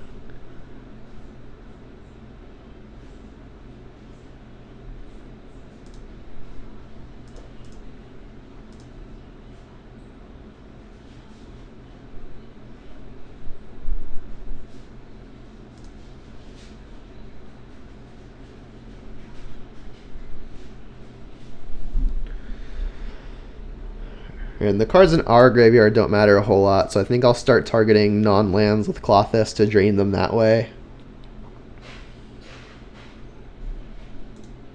As it stands, they're gonna need a lot.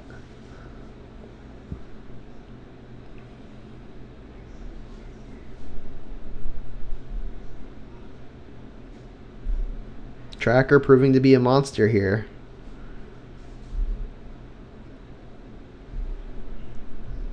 Colossus as well, for what it's worth. Uro, yep. So you'll go up to 8. But as far as they know, we've got lethal, like, just on board already.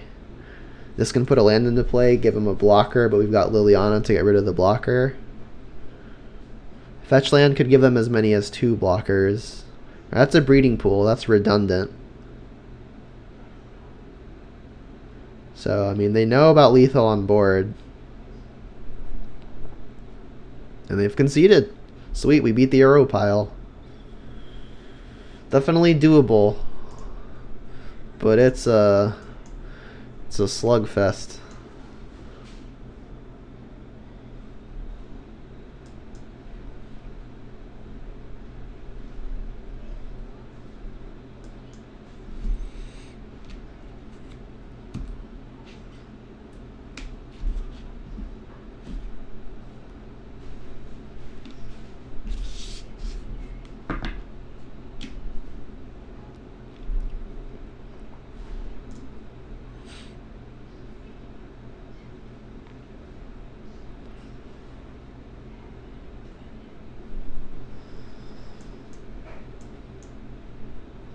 Yeah, kind of hard to mulligan this hand. It's really not that great, though. Finding a worse one would be pretty bad. I mean, we're just missing a threat, really. I'm okay keeping a hand that's only missing one thing. Okay. So this is just Affinity. Wow, that's cool. Haven't seen this deck in a while. Pretty happy I didn't cut my Kolaghan's command. Alright, so I think... well, I know Tarmogoyf is an excellent draw. I'm assuming they're an aggro deck, so I'm going to want to conserve life. I think I'm going to plan on getting Swamp for now, Basic Forest next turn to cast Tarmogoyf, and then I'll have red and second black for future turns. So let's Bloodstain Mire, just say go. Killing a creature now doesn't actually take him off of mana.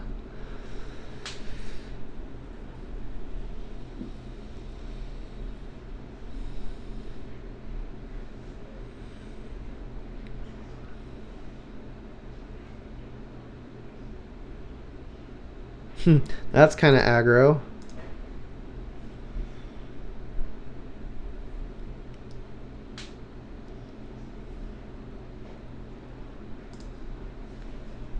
So I'll save some life by killing the Mem Knight, but the Tarmogoyf is going to Stonewall it anyway. I think I'm better off reserving the Fatal Push for something more threatening.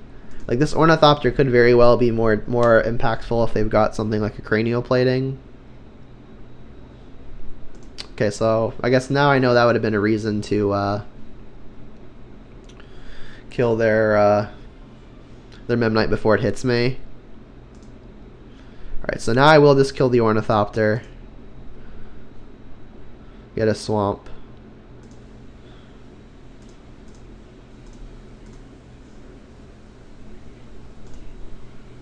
Now I'll get Basic Forest. Lightning Bolt's a pretty good draw.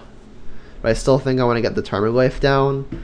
So it'll be a 5/6. This will give it +3, so a 4/1. They'll need to play 2 artifacts for this to be able to kill my Goyf in combat.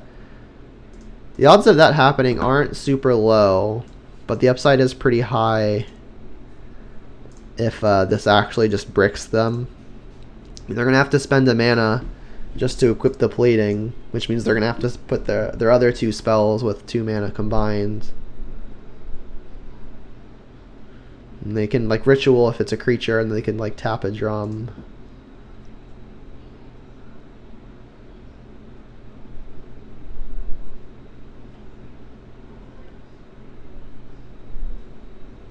Affinity generally a pretty good matchup. Okay. So this does just outsize it. Alright, I mean, I think I'm going to block. I mean, Goyf is one of my better threats. The issue is I can't kill multiple things next turn, so like using the Goyf as a removal spell might be good. I think it's pretty close, but I'm leaning towards just get the trade. Like I've got removal spells for the next things that can happen. The issue is that their average threat is probably gonna be better than mine, because like whatever they draw, they can just put a plating on. All right, Tracker. That's really good. So if I Lightning Bolt the Arcbound Ravager, they can sack all of their artifacts to it. Pretty risky line, because then if I can kill their Arcbound, they'll lose their Glimmer Void as well. The safer line is definitely just Maelstrom Pulsing. I think I do want to Maelstrom Pulse. That said, I think I'm supposed to play Peatlands, because then next turn I can go Tireless Tracker, Shock into Blood Crypt, and then have Lightning Bolt available. So I'm just gonna Maelstrom Pulse their Arcbound with the Peatland.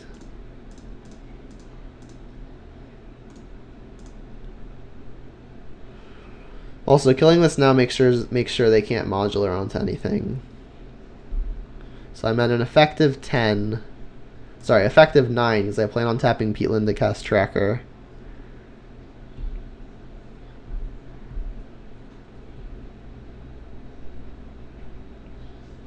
Okay, that seems like a good Lightning Bolt target. Another creature here would be on the annoying side. Second plating, right? Second plating actually not that much better than the first one.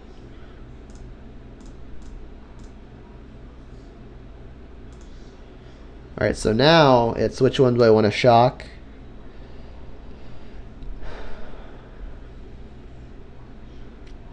Not sure it makes a whole lot of a difference. I guess if I'm sacking Peatland next turn, I'll want to have up Swamp and Stomping Ground because that gives me access to all of my colors.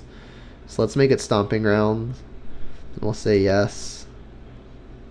And then I'll make them spend the mana to equip the platings before bolting it.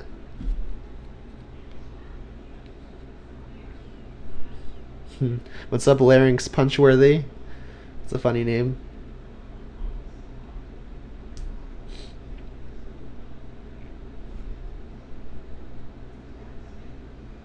Yep, you have equipped a plating. Yep, you have equipped a plating. So I'll let them attack first so they don't have Springleaf draw mana to sack their Islet.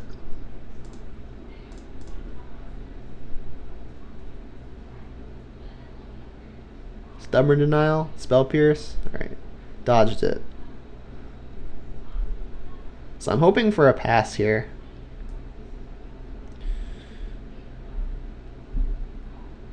Alright, we got a pass, sweet. Alright, that's actually a pretty decent draw. Let's just lead there. Cool. So I think I want to be sacking Clue here. Let's just hit for more. Maybe we draw a fetch land or something. So I really want to avoid an evasive threat from the opponent. So shocking Blood Crypt means I'll get to draw a card this turn. They've got double cranial plating, so I think there's actually not that much a difference between 6 life and 9 life. So I actually do kind of like just drawing the extra card. So let's shock this in, say yes. And then we can even draw the card now to get in for an extra point. Alright, we're probably not casting that. Alright, so now we just wanna fade evasive creatures. Things like that would be Memnite and not Memnite, Ornithopter and Vault Scourge.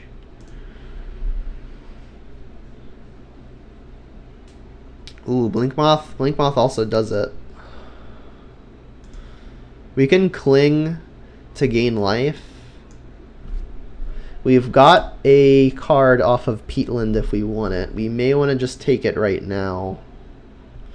So they can pay to activate Inkmoth and then 1 more mana to equip 1 plating. That's 1, 2, 3, 4, 5 artifacts. So it will be lethal, but not through a cling. I think let's lead on just sacking Peatland. See if we can draw removal. Kolaghan's Cannon would be best case. Fatal Push works too. Alright, so now I think we should just play the Blackleaf Cliffs. This 1 life may end up coming up.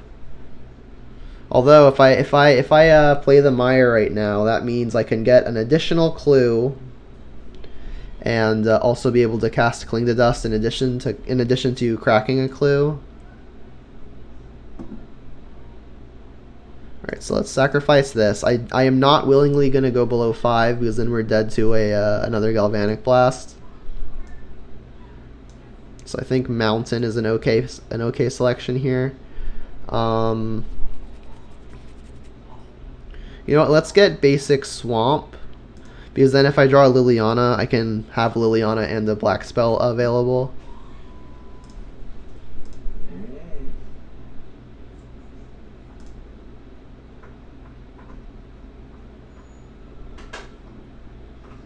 Alright, so we do have them dead next turn between an attack for 6 and an attack for 7. We've got Fatal Push for a creature, so I think we're in the clear. To note, I did tap pretty poorly. I can no longer cling and Fatal Push. I was trying to have a diversity of mana available, but in that I kind of got lost in the fact that I have 2 black spells I can cast, so that's my bad. But I think we'll be okay.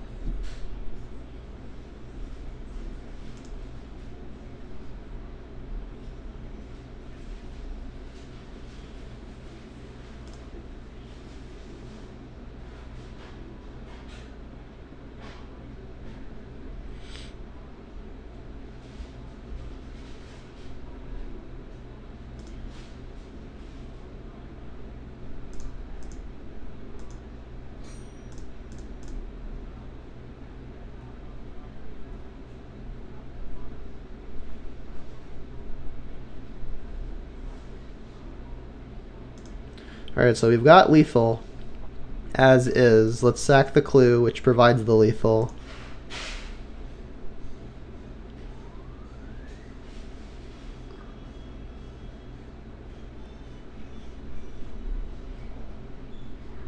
Play a mountain, get a clue.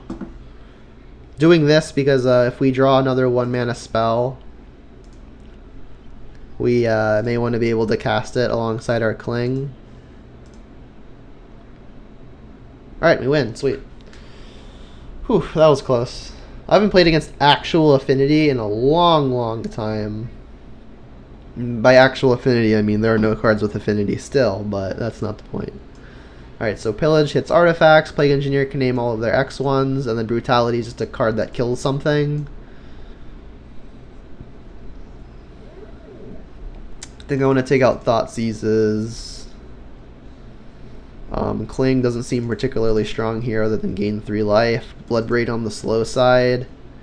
Liliana can be kind of slow, but assuming they're playing stuff like Etched Champion, which whose name I haven't uttered in about 2 years, Liliana is probably one of my only good answers to it, assuming they've got Metalcraft. So I need one more cut. Let's just make it a tracker. It is one of my slower threats. It was obviously great there, but we were on the play, which was lucky. Tormaglyph going to be our best threat by a lot, I think.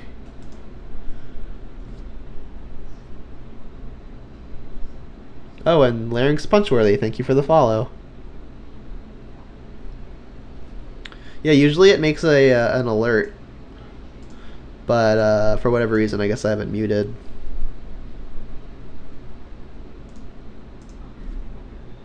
Alright, so this hand's obviously pretty excellent. Yep, that gets in. Alright, so I think I'm gonna lead on Inquisition. I wanna prevent any nutty draws. Also, I get to double spell with a push and Inquisition next turn as well. Emery, wow, that's interesting. Alright, well, I think I'm okay with them having Vault Scourge. Renin 6 is going to be able to kill that really easily. Second, Emery does get a lot worse, and Arcbound makes my Renin 6 worse, so I think I'm happy just taking that. Like, they could Emery this turn, and I wouldn't actually have a way to kill it, but I mean, taking an Emery now doesn't actually prevent that, because they have to. Scourge. Emery.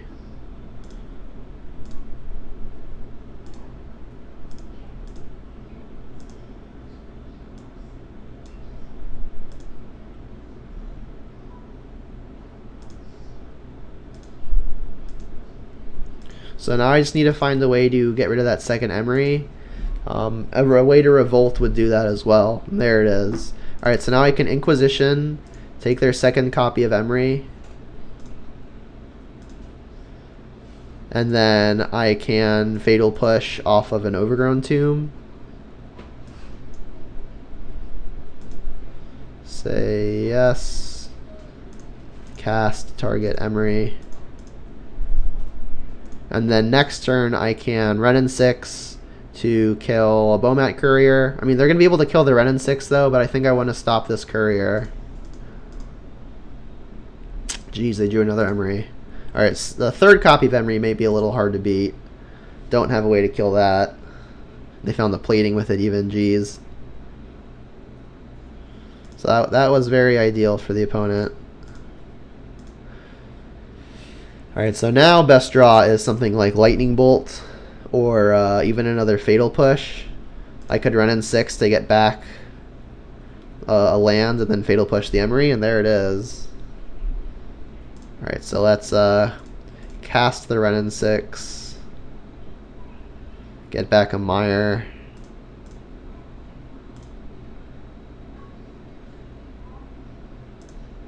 Get a Swamp. There's one more in the deck.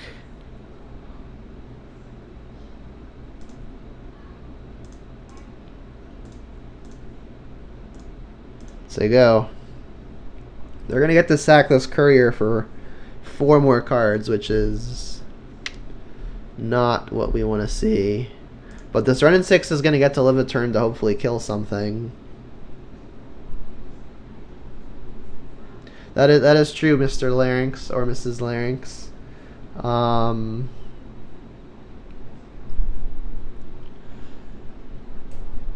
right. Well, they drew a land, so that much is good for us. They'll draw 4, which is a lot. But yeah, I definitely agree with you. I don't think I can let their Emery live.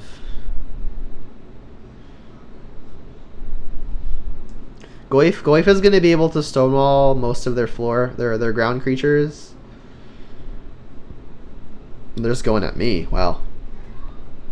Pop it. Yep.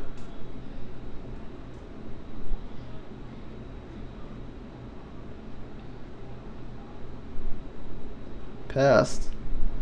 Ornithopter. Blast. Wow, that was really good for them. Alright, Bolt was very good for us.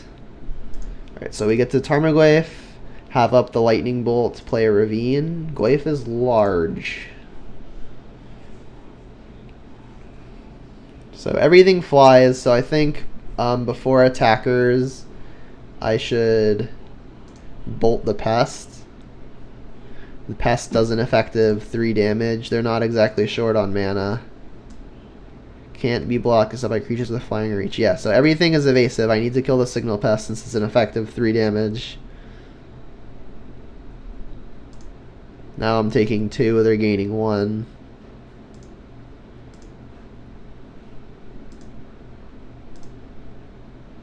Come on, just pass. Don't have a thing.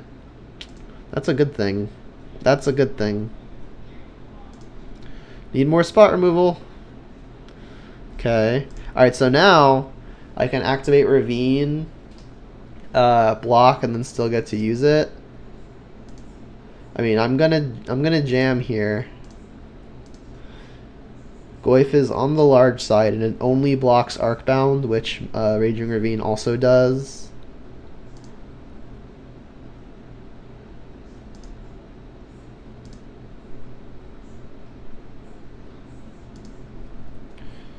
Don't think I'm gonna bolt now. I really hope they draw a brick here. They've drawn real hot so far. I came to whisper these are the best cookies, but I kind of hit my head against them. I haven't had any yet. They just smell really good and soft. Yeah, I can smell them. I browned the butter first to like I don't know. It's something I saw on TikTok.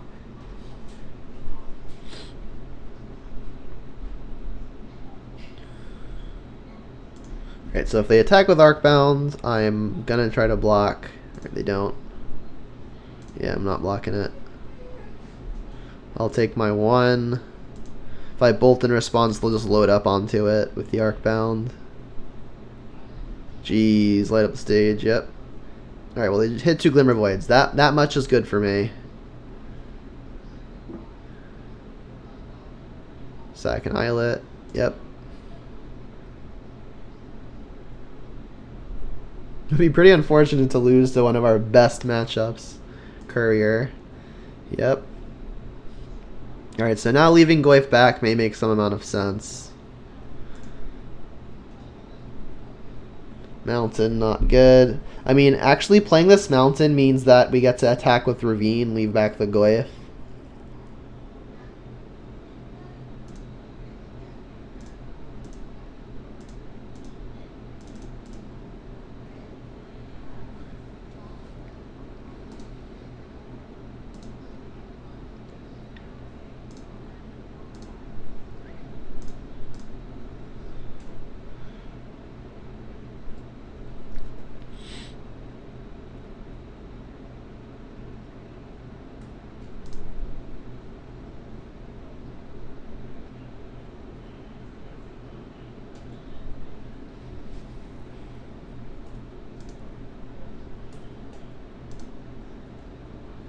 So the opponent's drawn very, very well, all things considered, but we've drawn well as well. Their stuff is more proactive, though. Our stuff is more reactive. What is this? You do plating now? Just another Scourge, sure. Yep.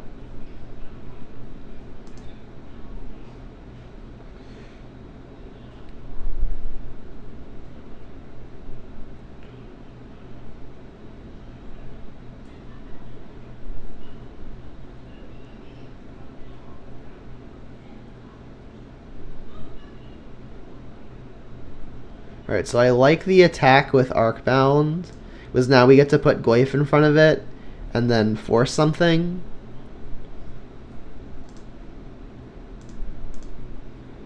And then if they try to like do some fancy stuff with the Arcbound, we can bolt whatever they put the counters on.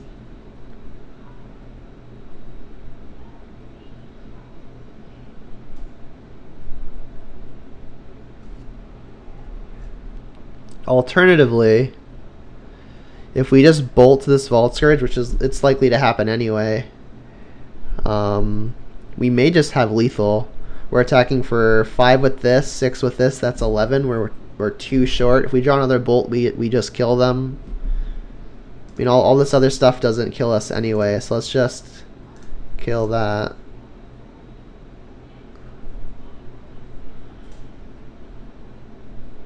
So our third bolt kills them, but lots of other stuff would be good. Ooh, how do we feel about that one?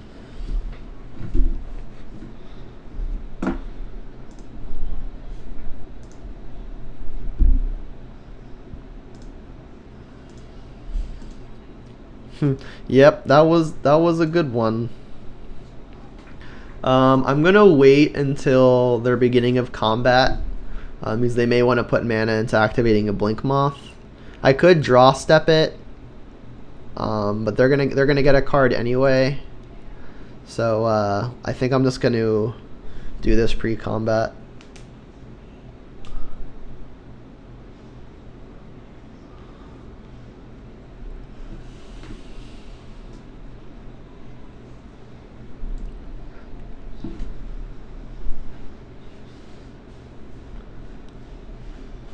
Alright, so now I think I'm gonna let this resolve. They could still play like cranial plating.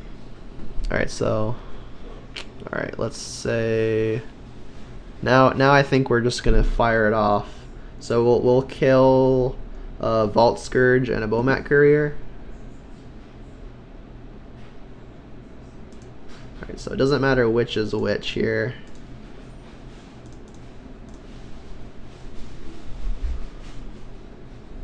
They'll pay a red, get a new card.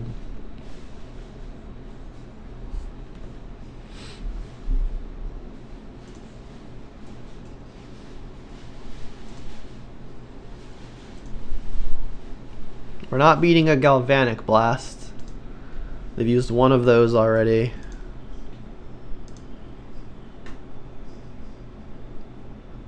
Ornithopter, that's fine.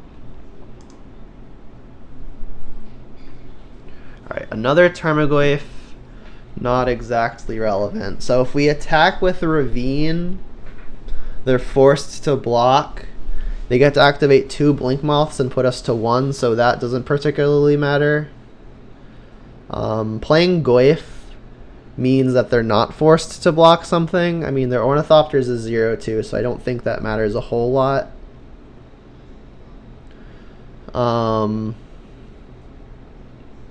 Does them drawing another Blink Moth matter at all? Don't think so. I think the play might just be another Tarmogoyf here. So, I mean, they don't actually have to block at all if I don't hit with the Ravine, though. Let's just hit with the Ravine, because both threats are lethal next turn. Actually, not true. Ravine is not lethal. Alright, I think I'm just going to attack with Goyf, because that leads to our next turn's attack being very large. And they have to be afraid here, because the burn spell could just kill them. Alright, cards on the table. That's what I got. Alright, so lots of stuff does it for them here. This also makes me survive through a Bomat Courier, which is, I guess, the thing.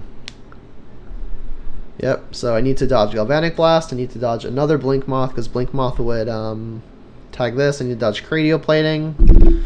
There's the plating.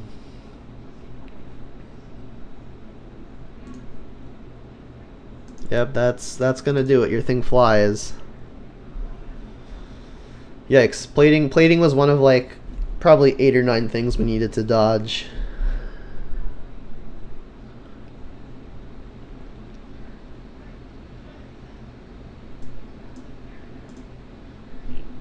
Heck indeed. So Alpine Moon is a potential answer to the creature lands, but I don't think they're enough of a problem to bring in the moon. I think I'm happy just resubmitting this. Yeah, I mean we drew pretty well, but they also drew pretty insanely. Like they drew third copy of Emery into Arcbound Ravager into a light up the stage. Luckily the light up the stage bricked. And then that cranial plating after the Ornithopter there was pretty timely.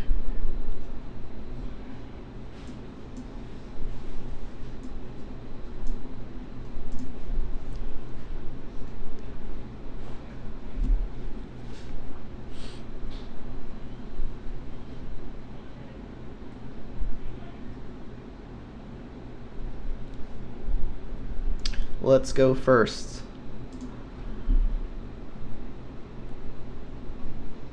Yeah, I'd say this is good. The opponent also mulligans. Affinity, traditionally one of the decks that mulligan pretty well, assuming your opponent isn't interacting, but we interact, so mulligans for them are pretty brutal. This hand is pretty fantastic. We've got double red for the pillage already rolled up as well. We've got Tireless Tracker as our threat.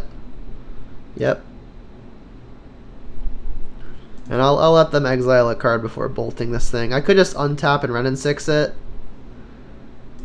Which honestly, I think that may be better. Yeah, let's just untap and run and 6 this thing. Because then we can hold up a bolt at instant speed on a future turn. Like, had they played Ornithopter or something, I would have wanted to bolt it. This has me losing 2 life, but at a pretty minor cost.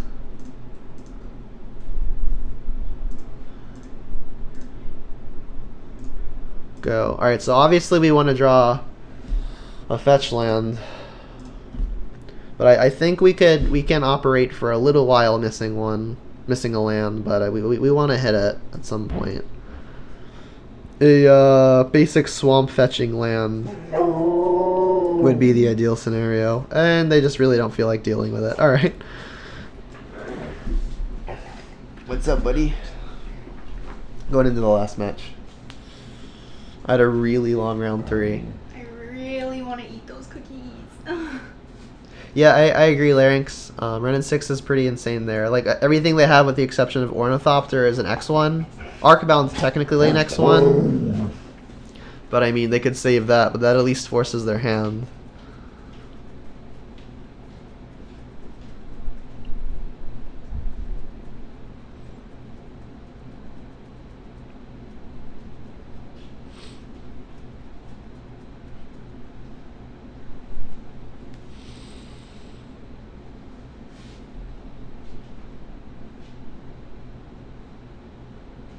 So yeah, Tireless Tracker has proven in 3 of our 4 matches so far to be pretty effective. What is it? How you doing, buddy? How you doing?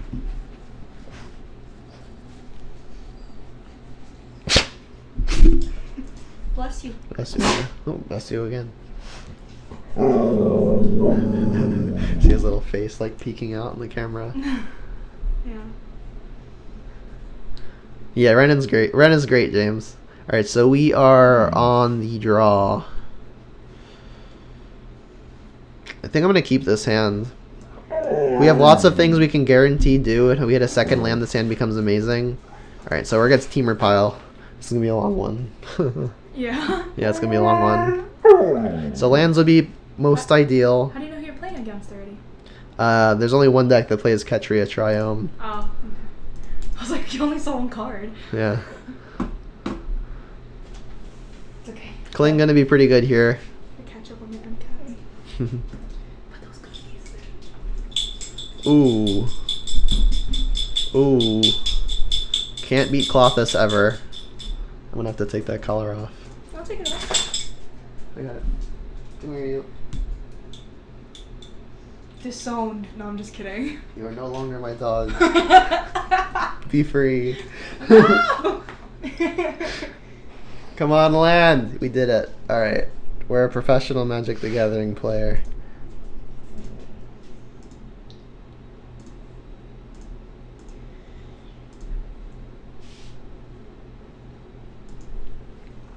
So, probably gonna want to save the Cling to Dust for something like an Uro, but I also really want to hit land drops for stuff like this Liliana, so I think I'm just gonna cycle it on the Growth Spiral.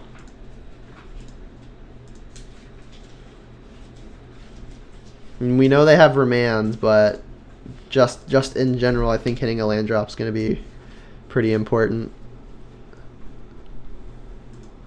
That's not a land. That is. So, I mean, they're going to remand something sooner or later. So maybe I should just cast something. I guess I'll cast the Tracker. I'm pretty sure no matter what I do is getting remanded here. And that them knowing about the Tracker is better than them knowing about the Liliana.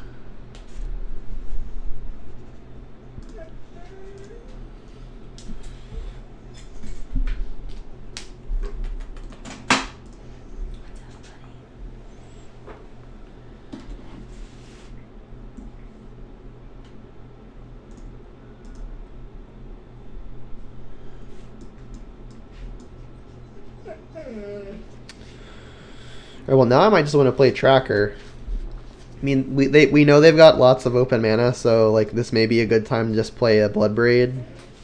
Probably is. Let's just play Bloodbraid. We'll want second red, probably more green, so Stomping Grounds.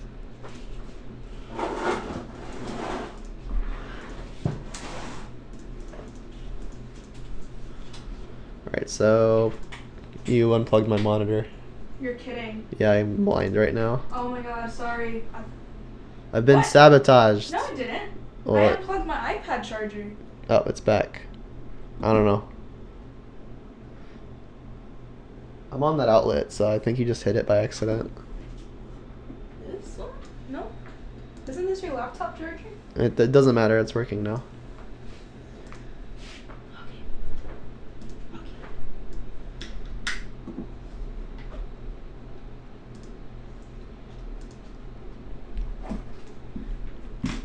Bolt.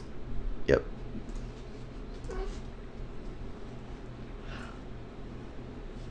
So yeah, had I trackered there, they had just remanded it, and that would have been pretty bad.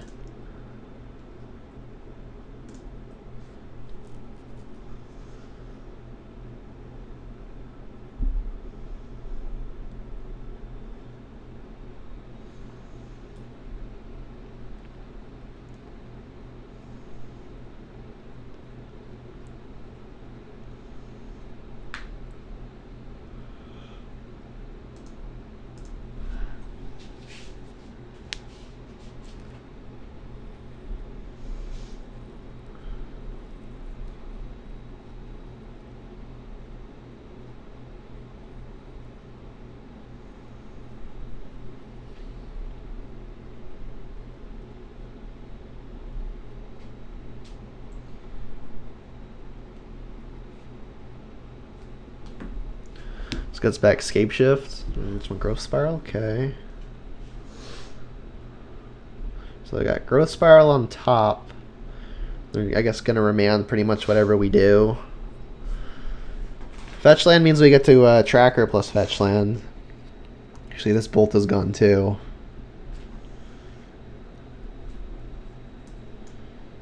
I mean, I really want to get the pressure down, but I also want to pressure their hand. I mean, I guess whatever happens is getting remanded. Let's just Tracker now. Whatever gets remanded next turn, we may be able to just cast anyway.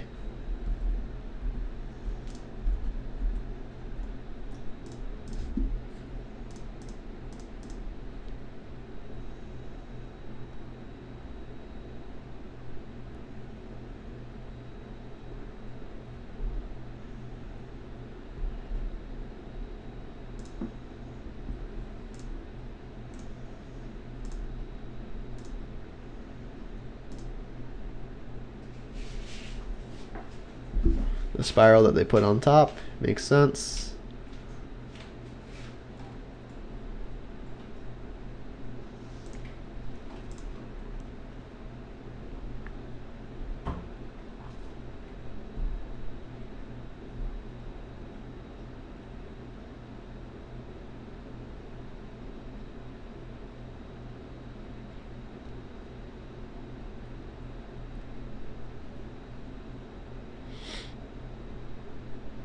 So not going to fetch here because I'd like to fetch after I get the tracker in play.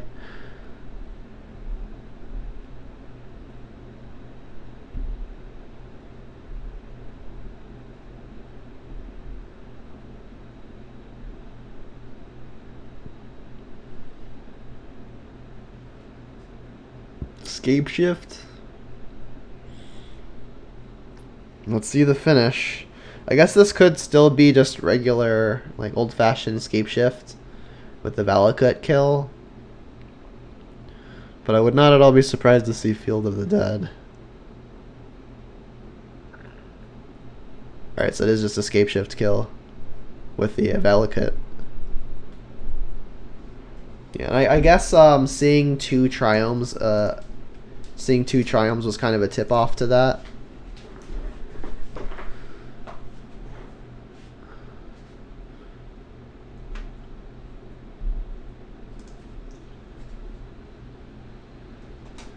Alright, so Klothys going to be good, Ashiok going to be good, Boil going to be great, as is Pillage and Alpine Moon. I think Brutality also can get in here. We didn't really see any super graveyard-oriented stuff. We did see Renin 6, we saw Mystic Sanctuary. That's probably reason enough to want to play Spellbomb. Alright, taking out Terminates, taking out Fatal Pushes, taking out Lightning Bolts, taking out at least a Kolagon's Command, at least a Tracker.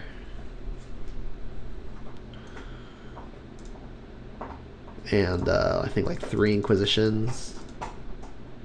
How is that? May just want to play the other Tracker over the other Inquisition. Yeah, let's give that a go. Clean 13 cards in, 13 cards out.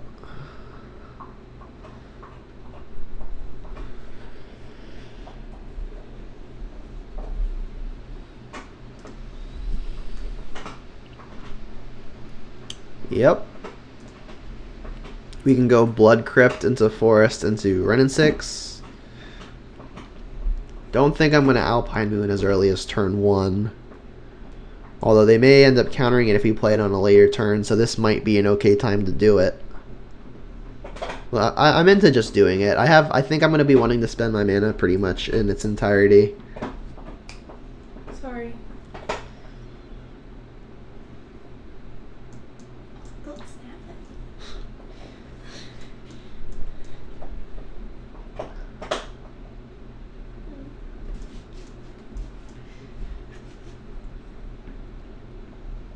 It's so satisfying when it's on here.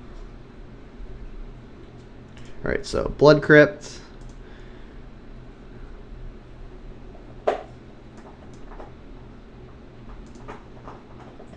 We'll name Valakut the Molten Pinnacle.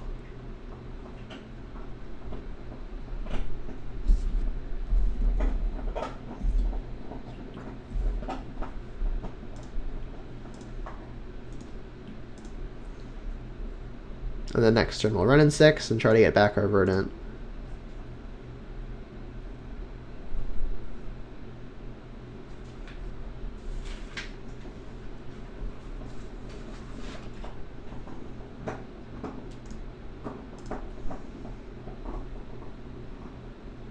You have a Rainbow Land, you're welcome.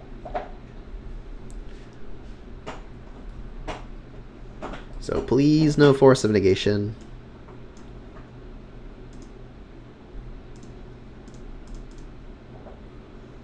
Or a Spell Snare for that matter. Cool.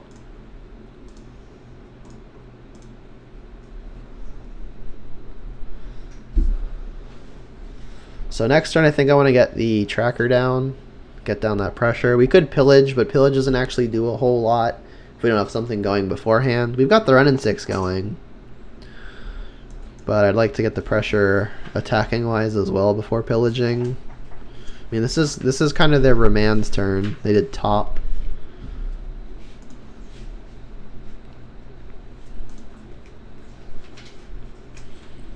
Alright, that doesn't do a whole lot. Let's just play this. I think I'm going to want more red here so I can have the option of pillaging next turn.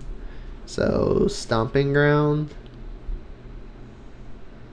And then obviously playing this now, because not only does it let me get something back, but it means that I'll have pillage mana available if I want to.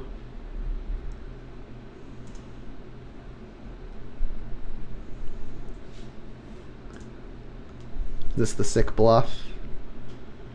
Shadow of Doubt? Aether Gust. That's fine. Doesn't matter where we put it. We're shuffling. Still gonna get Stomping Ground.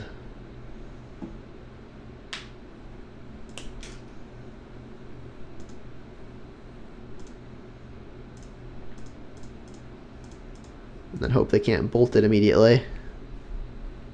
They may have taken Bolt out. Don't remember if they saw Tireless Tracker in their deck.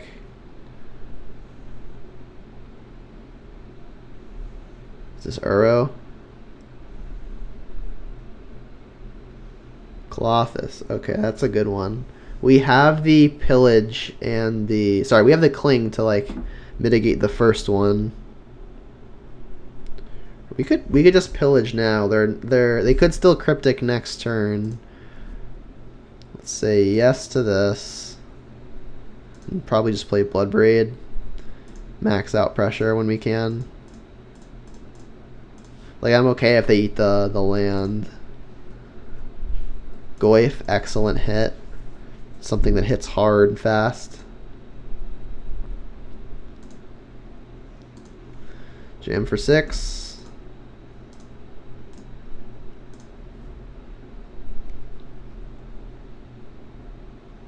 Put you at an effective 13 this turn. Right, so they can't shrink Goyf this turn.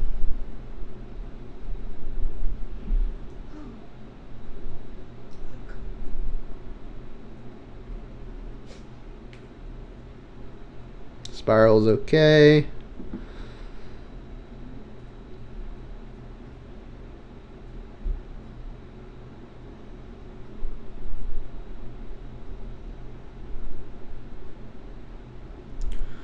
Right, so no shock on his team event, so I guess they don't have Cryptic.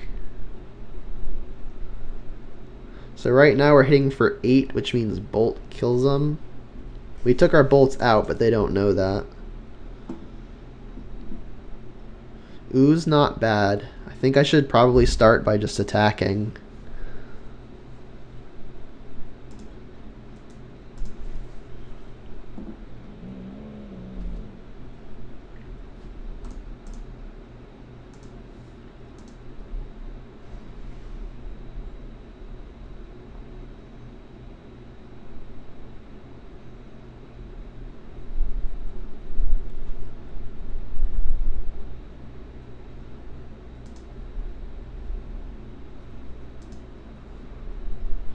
Alright, and I think I should probably just play the Ooze.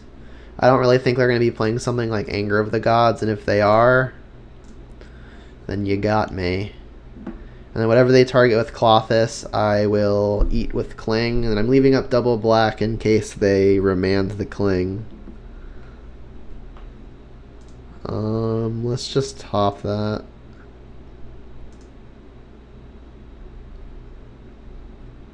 So whatever you target, I'm going to target with Cling. Make sure you don't gain the life, which leaves me with 2 lethal threats.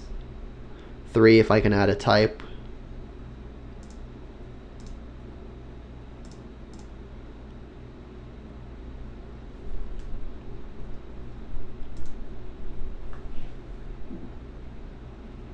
Cool, we won a game. Whew.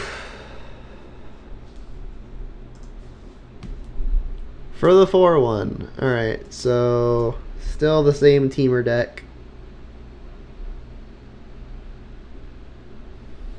Think I still like this. Yep, let's keep it.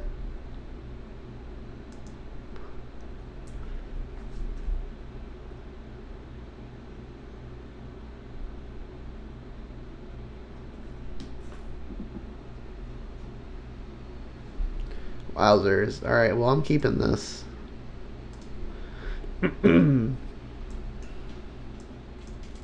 Need lands, obviously.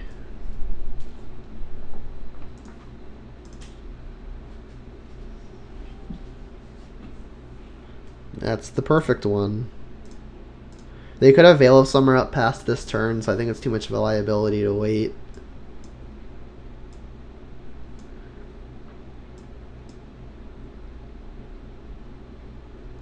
I mean, honestly, this Aether Gust isn't really going to impact me, nor is this Lightning Bolt.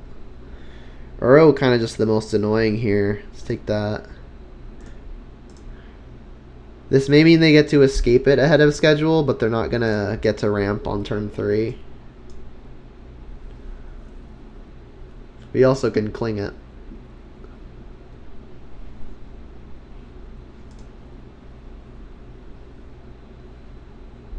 It's good for them. They don't yet have the fetch.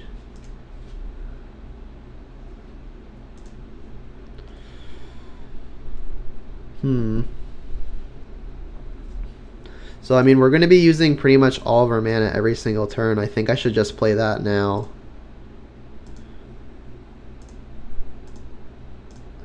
Again, naming Valakut the Molten Pinnacle. They can Aether Gust it at some point, but that's fine.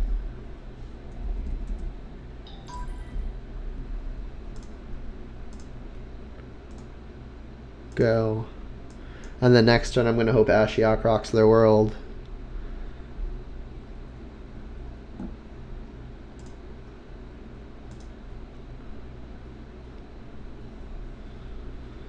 And I don't think there's a reason to cling yet.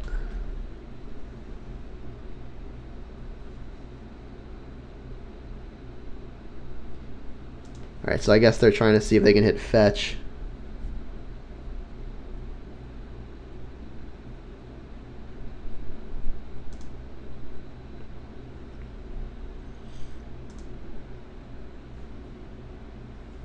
That's a good one. Let's just get our Ashiok in, make their fetches much worse. And then hopefully this other card in their hand isn't Force of Negation.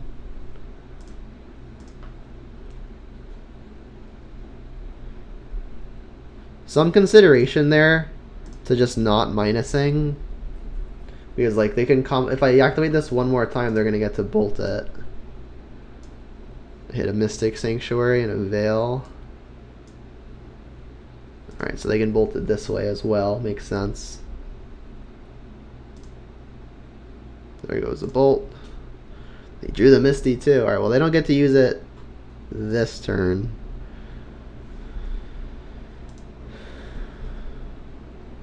Alright, Forest is not bad. So that means I get to Bloodbraid, pressure the Renin 6.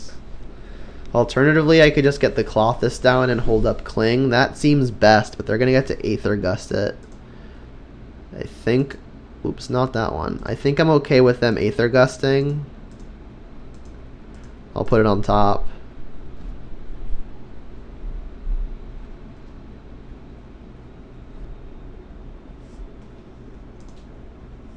Top. And then assuming they're going to target their land with the Renin 6, I will Cling to Dust it.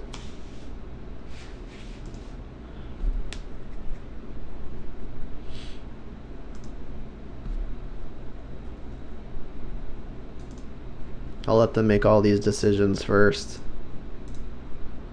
Just respond to the target.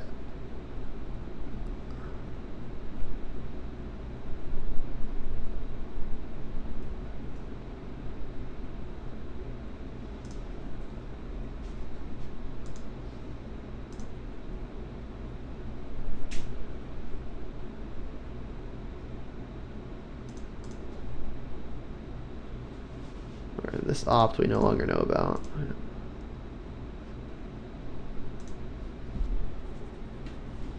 Ooh. Alright.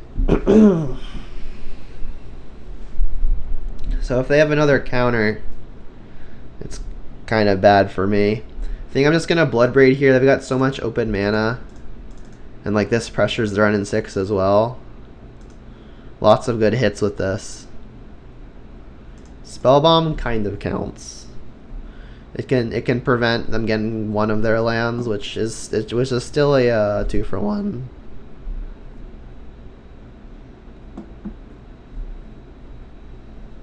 It's gonna counter a spell bomb.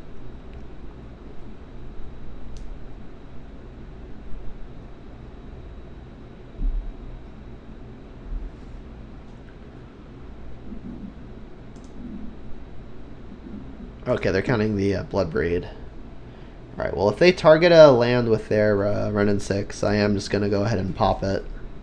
Pop the bomb, that is. Oh, they're targeting a Cryptic? Alright, that makes some sense, because this is still on the stack. Alright, yeah, that's good for them.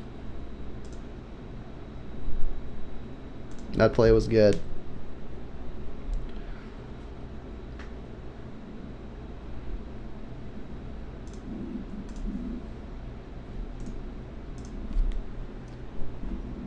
So, you know.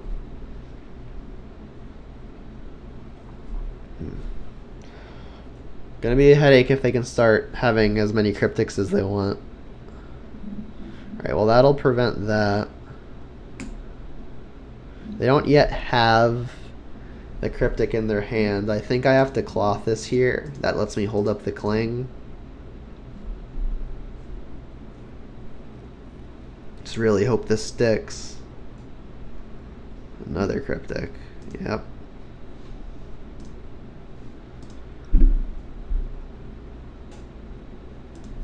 Feels like it's slipping away.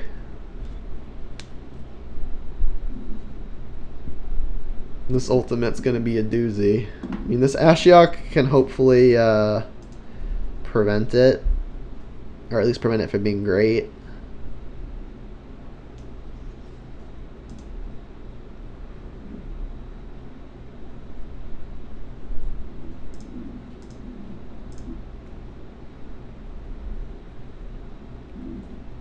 Renin 6, not bad.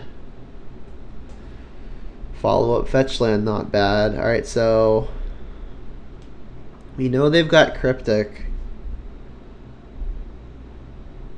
If I play Renin 6, they're kind of forced to counter it, and then we can try to stick Ashiok.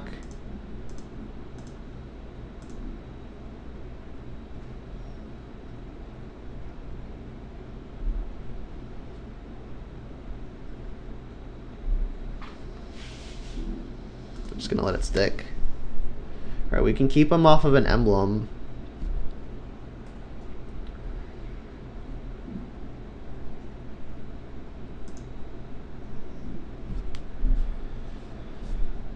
I think I will.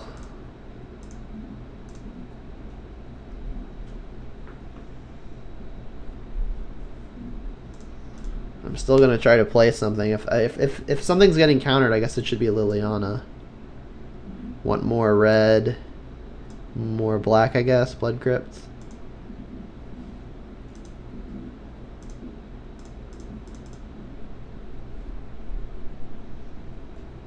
I'm assuming this is getting countered. If it sticks, I just won't plus it. Oh, did they draw the Scapeshift too?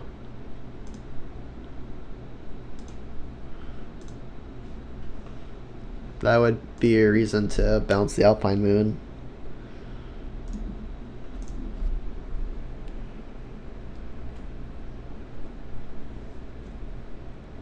Scapeshift.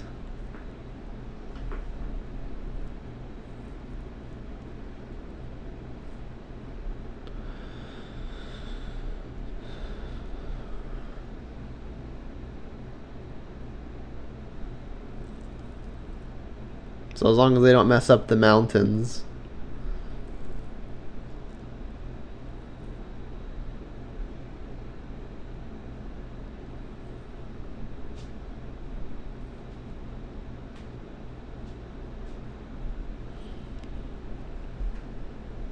So yeah, it really didn't matter which walker I went for as long as one was getting countered. 18 to the face. I am dead.